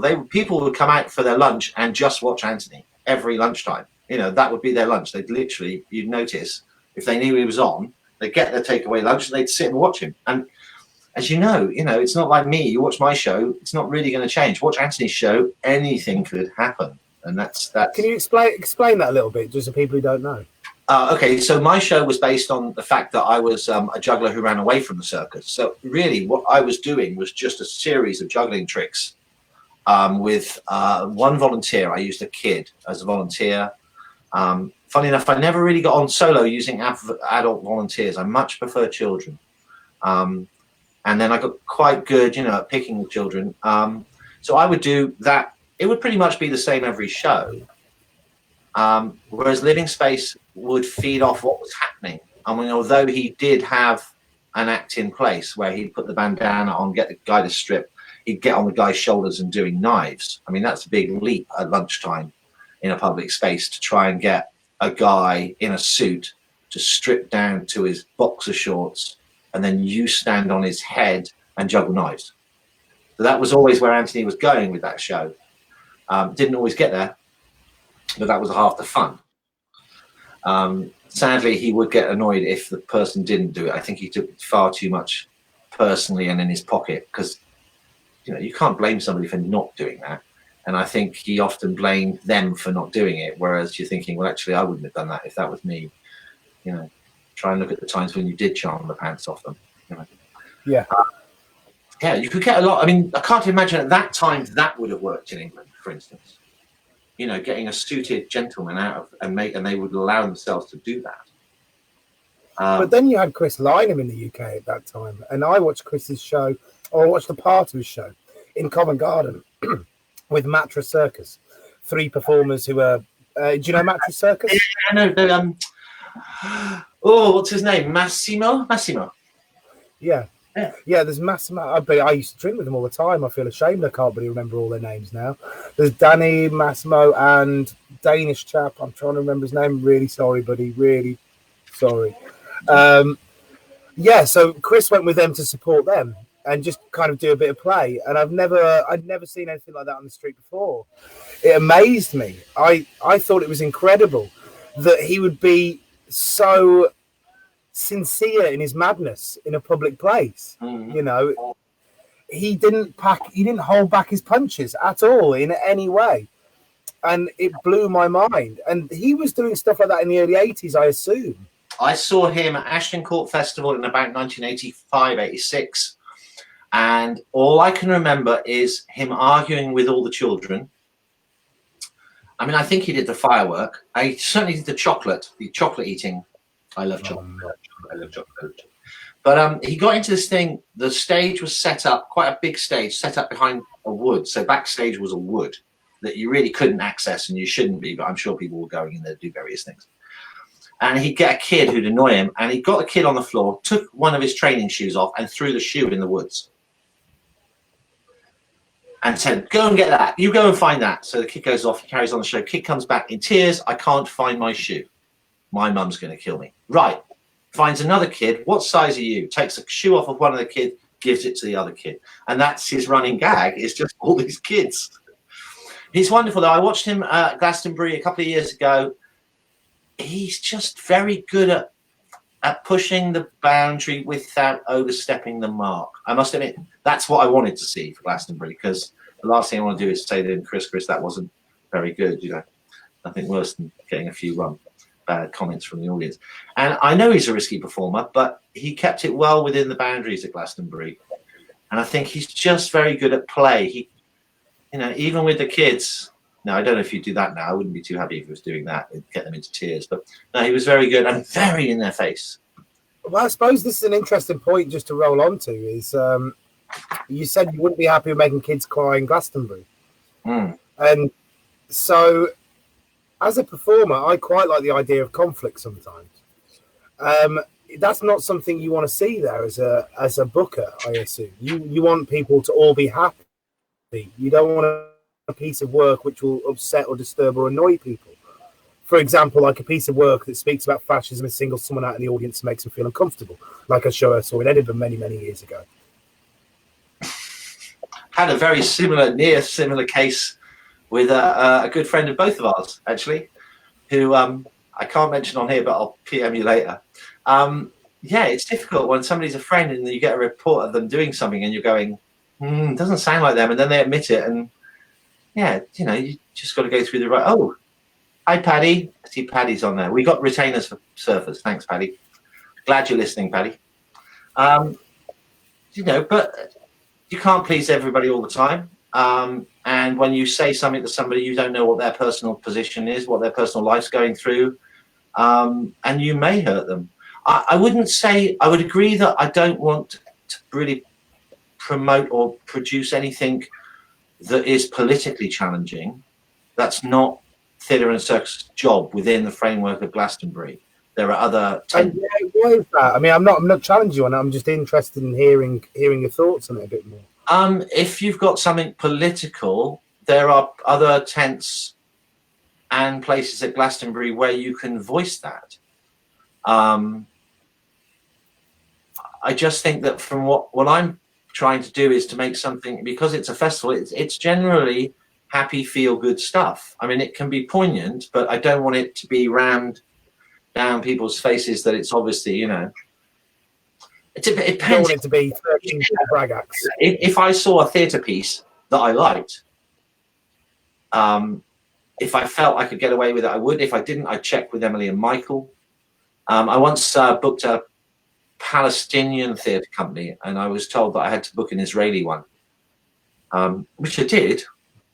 Well, for balance? Yeah. Was this to be balanced? Yeah. Okay, yeah. Yeah. I mean, that's a slippery slope, in my opinion. So it sounds like you've got quite a lot of weight upon your shoulders. What's it like to be the artistic director of a main field in a huge festival? Main fields, yeah, 3 big fields, 4,500 backstage, 400 acts putting on 1,500 shows in 3 days. I live in fear, but I work with fear, and I like fear. I like fear of failure. It gets me up in the morning. That's what I do. I can't let people down. I can't let Bella down. Can't let Michael down. Can't let down my staff. Can't let down the performers. When you say you can't let Bella down, if you don't want to go deeper into it, you're more than welcome to. I know I'm maybe touching on something sensitive here, but why do you say you can't let Bella down? She was my wife for nearly 20 years. She started something which is wonderful, and I've had the privilege of taking on her work. You wouldn't believe so many times we sit here in the office, what would Bella do? Even now, what would Bella do? Even with this coronavirus, we're like, what would Bella do? She was an incredible woman, and a lot of people who are listening knew her. Just say it was me. It wasn't you, Graham. Not that time. If anybody wants to fess up online, I wouldn't bother. It's funny. No, people who knew Bella will understand why I say that. We don't, Bella set up something and it delivered it so well with such a good ethos that, Did she have a vision? Mm-hmm. Did she have a vision? Was it like when she was setting up, there was an idea she wanted that you feel like you're carrying forward?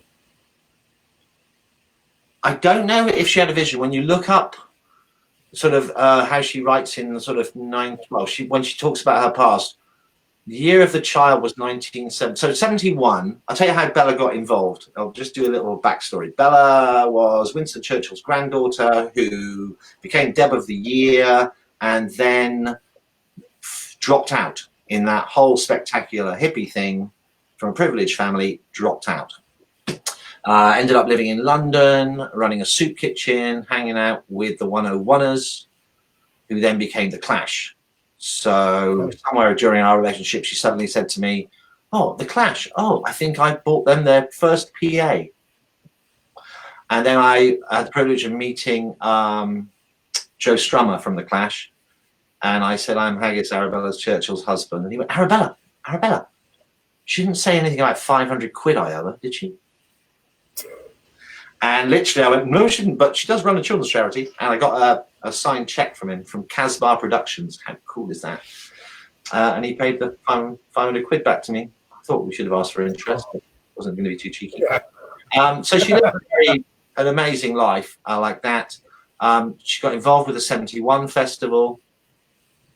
And then during the 70s lived on a sheep farm in Wales, among other places, in London. And then got back when the 79 festival started. She helped run that and set up the children's area. So it was, as far as we know, that was the first festival that we know of that had a specific children's area, because it was International Year of the Child. And then Michael asked her to take on theatre.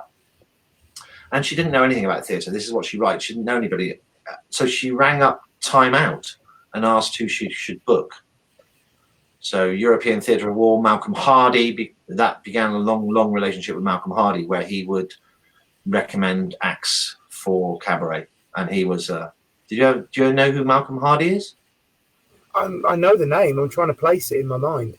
Okay, so he had a club. Somebody's going to write down the name of the club in East London, a comedy club. what was it called? Somebody's going to write it down in a minute.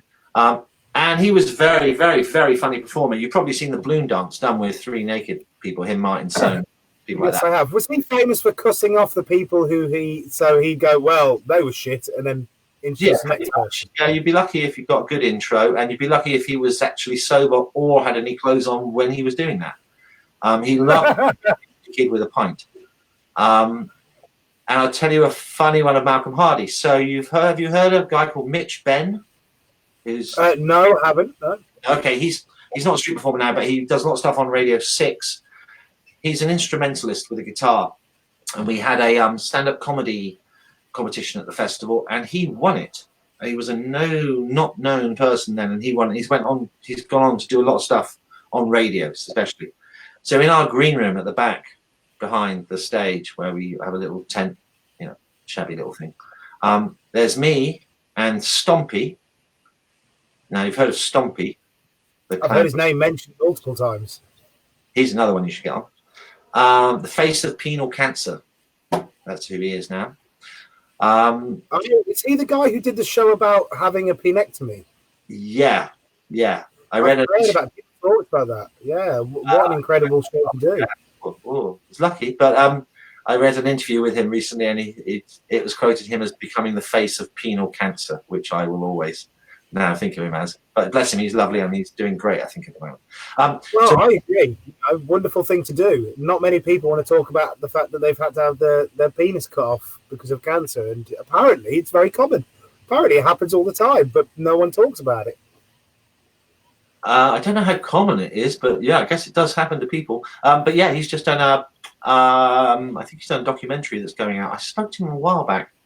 Everything sort of stopped when he finished Glastonbury. So anyway, me and Stompy are watching Mitch Benn, who at that time had long purple dyed hair, straight hair, right down to the bottom of his back. And Malcolm's sitting down watching him do this song, and you can see Malcolm's bored. And he turns to Stompy in the front. We're in the front row, literally. He says, "Want to see something funny? Watch this." So he walks on the stage left, goes behind Mitch Benn, who doesn't clock him at all, gets out a lighter and lights the back of Mitch's hair and walks past and gone. And we're there, and I'm in the front row. I'm in the position of responsibility. Stompy and I are watching it start to go. I shoot up on the stage. I approach him from behind. I grab the top of his head, and all I say is, well done, Mitch, well done. And I take my hand down the back of his hair and pat it, which is enough to stop it going like a match. And I sit back down. Mitch does not know what's going on, but about 30 seconds later, he's singing a song. He suddenly stops and he goes,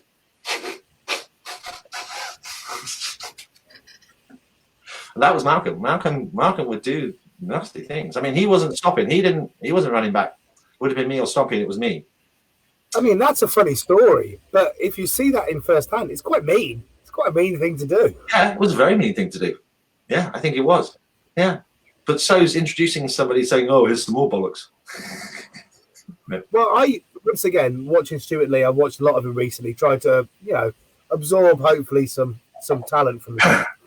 And he talks about the guy, and he reckoned that none of the actors, because they knew that he was just keeping the audience on side. It was part of the grift almost of him being compere, was that he was going to say you were shit because he and the audience are kind of in together on it. Do you know what I mean?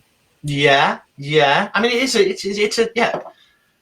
He was playing that character. Nobody believed it. If you start introducing everybody like that, then it's not like you're suddenly going that out of the blue. If you say everybody's good on this one's shit, just give everybody the same intro. And what is it? How many times have you introduced somebody gone, ladies and gentlemen, what a fantastic, you're thinking, oh, just here you go. Everyone's my best friend who I've known for years and one of my favourite acts in the world. That's just how it comes out. Yeah, but if you look at that, Haggis, I know that you've got stuff you like to do, so we've got 15 minutes to coming up to 2 hours. Yeah. Is there anything you really? I mean, there's a couple of things I want to ask you, but just before I do, is there anything you really want to talk about? Because I know you have to go after 2 hours, so I'd like to get as as much as we can in these last 15. Yeah, I had a bit sort of on street shows, and I was thinking I'd certainly like to mention things like the Belfast Circus School. You know, Will Chamberlain, who started that, that's a fantastic place. I've taught there, a lot of good teachers there. Some fantastic acts, including a man called Paul Curry. If you're into surreal comedy, Paul Curry is your man. Loved him. Fantastic. Yeah, fantastic. I remember the first time Will Chamberlain said, you should go and watch this act. And it was one of those, it was like watching Leandra, or it was like watching Rumpel the first time, going, this is special. This is really special. Leandro, I think, and Paul Curry, that was surreal. Leandro, much more of a silent, quiet clown, but just talented. Paul And Curry. is it because they're different? Is it because what they're presenting it's got a unique flavour, or is it because it's technically good? I mean, I know Paul Curry's work is very absurd, kind of, you know, strange work, but what was it about these things? When you watch, you think, Christ is good. Why? I guess either you can see the method behind it if you're experienced enough to try and, I mean, you know, watching as a punter is one thing. So first thing as a booker, watch the punters. You know, advice I should give to people who could do that one on how to do a good video. Show me the punters. Let me hear them laughing. Let me hear you and them together.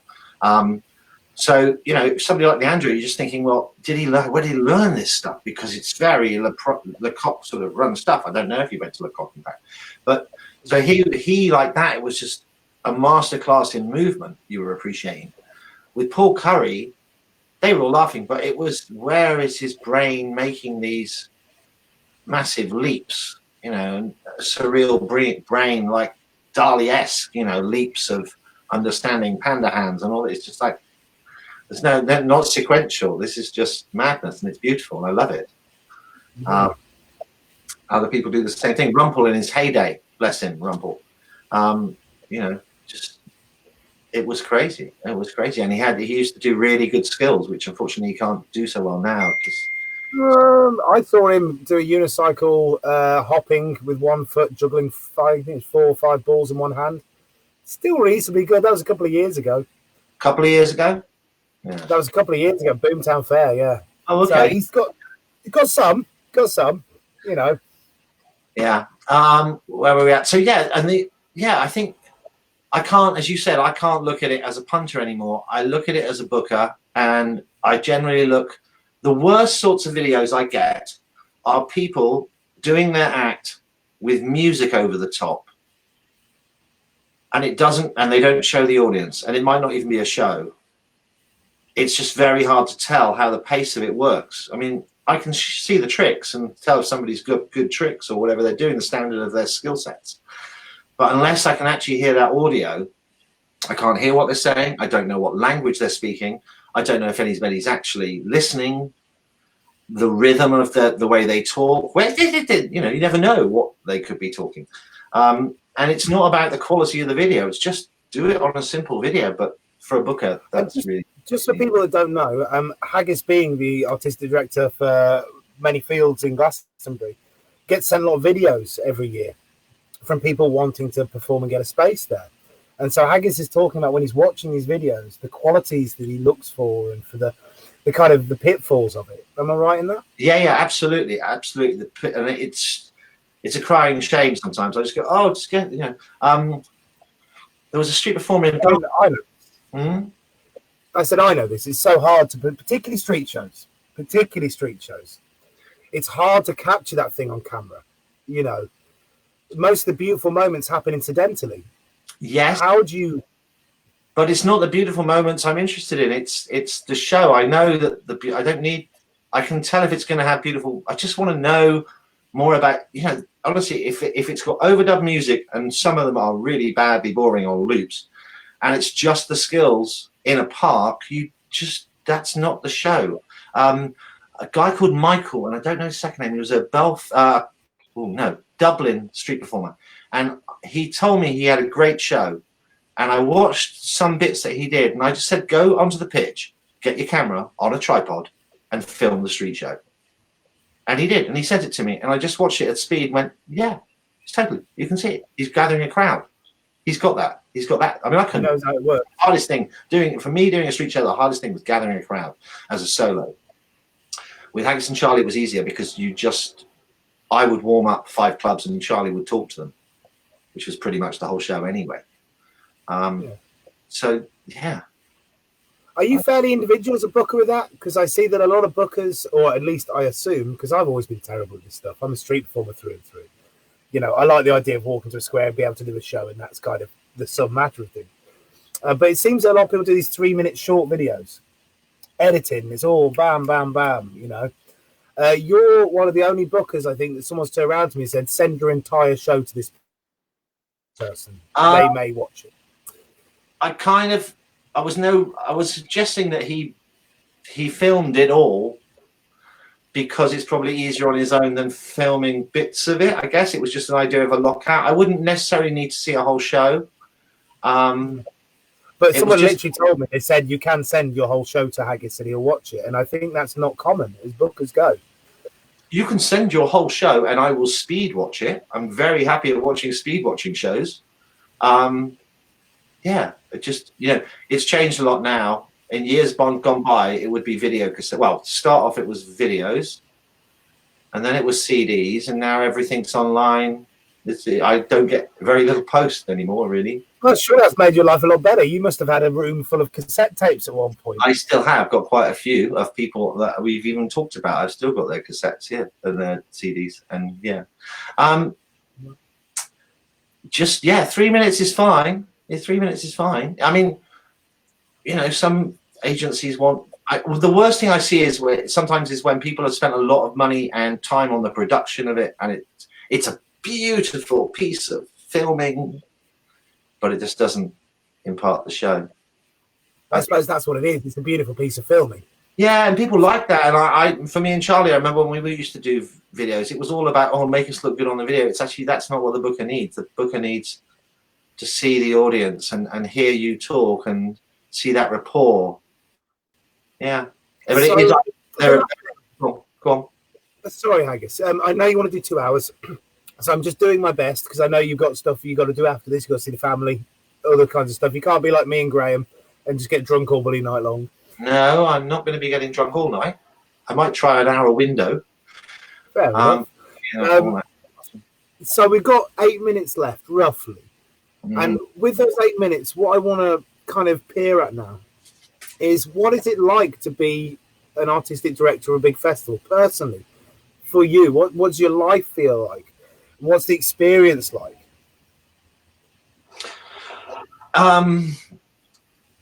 It's been really great in learning management. In a sense, I'll give you just one example, right? We were designing a new, we wanted to design a new backdrop for one of our stages, outdoor stage. And I'd learned a program called SketchUp.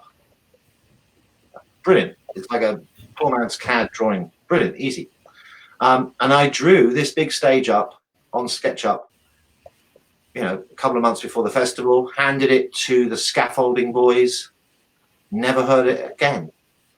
And walked around the corner one day, and it was up. What I'd done on that piece of paper was up and dressed in red. And that made me realize that that's how the way to go. I could have spent ages explaining that, but giving people that print, so that made me realize that that's a good way of, you know, dealing with the build of it as such. Is that delegation is what you're talking about? Delegation management. Yeah. I wouldn't say I'm the best at delegation, really. I tend to want to do stuff myself. But is that the thing, if you made something and then you passed it through the line and it got created, and there's sort of an element of trust in that? Yeah, you're not micromanaging that. Yeah, totally, and very fulfilling in a way I've never experienced in my life. It's like baking a cake and then opening the oven. It looks different. I don't know. That I enjoy a lot. I enjoy a lot of the planning of the crazy stuff. I mean, this year we were going to have a crane, you know, and just crazy stuff. And I like that. People always say, I've got an idea for Glastonbury. Do you want to hear it? The answer is I always want to hear it. I'm always happy to listen to anything. It may not be that particular thing, you know, will work, but it might lead to something else. it's a very satisfying job. And I'm lucky enough to say that during the actual 3 or 4 days of the festival, ideally, if there's no real problems, my job is really just to go around and look at the larger picture. And how much prep is there? How much of your life is spent on this one festival, Glastonbury? 6 months if you go December. January, I'm normally away, but I won't be next year. I normally go to a lovely circus festival in Australia called the Western Australian Circus Festival, run by a man called Matt Yates. It's a lovely festival. If you get the chance to go. And then I return in February. And the office opens at the beginning of February. So we do February, March, April, May, June. That's 5 months with 3 of us in the office. And then a little bit of July. What's the responsibilities? You know, without going into the extreme minutiae of it, what do you do during those 6 months? We book 400 acts. We have to then put them onto a timetable. We have to organise. We're lucky. I mean, if we did it from scratch, it'd be a lot more work. But you still got to book the tents. You've still got to book the stages. You've still got to book the porta cabins and the containers and all the infrastructure that's there, the roads. You've got to do that layout. You've got to provide maps. For a lot of stuff, we have to provide risk assessments. And that's heading in the direction where pretty much everybody will have to have risk assessments, even if you're doing balloon modelling, which actually you probably would anyway need one. It's a lot of admin work, but it's creative admin, which is fine. I must admit now. Why do you say it's creative admin? What do you mean by creative admin? It's not just pen pushing. I mean, I must admit, you know, some of the stuff that Yetska and Jess do in this room when they're going is pen pushing. But for me, it's, you know, let's get a crane. Now, what? Right, I want a crane. I want to build a big pyramid out of truss. I want to fly more acrobats than we've ever flown before. Discuss. How should we do this? Well, if we get the crane, we can do pretty much anything. You know, would it be nice dropping pianos? You know, what would you do with a crane? What else could you do with a crane? It's very creative, and I listen to a lot of people. Big shout out to a lady called Jade Dunbar, who runs my circus tent. A lot of you will know her. Wonderful woman to work with, and so experienced and knowledgeable. And yeah, we were well on our way. Yeah, Paddy was that one. Well on our way to doing most of that. We had it all set up. It's creative. It's great.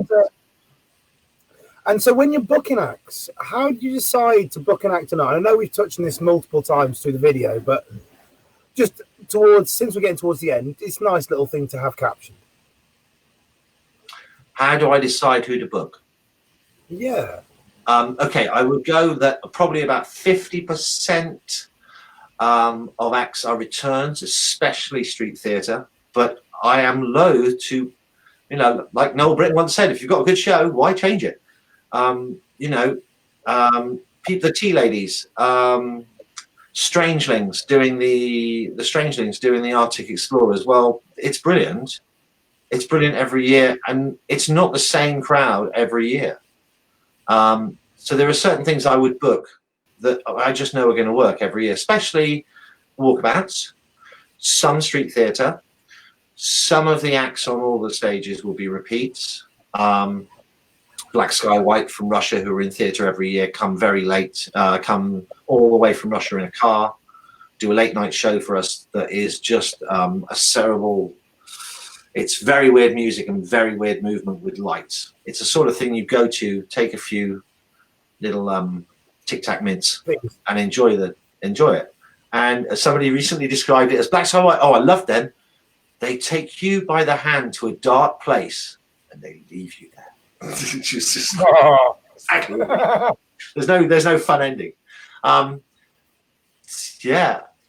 But so other acts, recommendations mainly. Recommendations or just things I've seen on the web, random people that I can get in contact with. Do you have themes for a year? Do you think, right, this year we want to have lots of unicyclists. This year we want to have slack rope walkers. Not like that, but we kind of, I tried this year to try and invest more. I was investing more on decor because it was the 50th. And I thought, well, if I invest more money in decor this year, then I've got that decor rolling over the next couple of years. Not themes particularly. We're heading towards much more for Theatre and Circus as a 5-day festival. So we're doing more on the Wednesday. I'm not asking the acts to do any more shows. So some people will be working Wednesday, and then getting the Sunday. It's difficult. Yeah. There are reasons why the Sunday has to be good, because we sell Sunday only tickets. But for me, and for a lot of the acts there, the crowds are better on the Wednesday and Thursday, especially if it's too hot or if it's too wet, because then they're just tired and sluggish. You can watch an act on the Friday that gets a standing ovation. You can watch that same act on the Sunday. They like it, but they're clapped out. They're tired. They're not going to push it. Yeah. So not themes as such.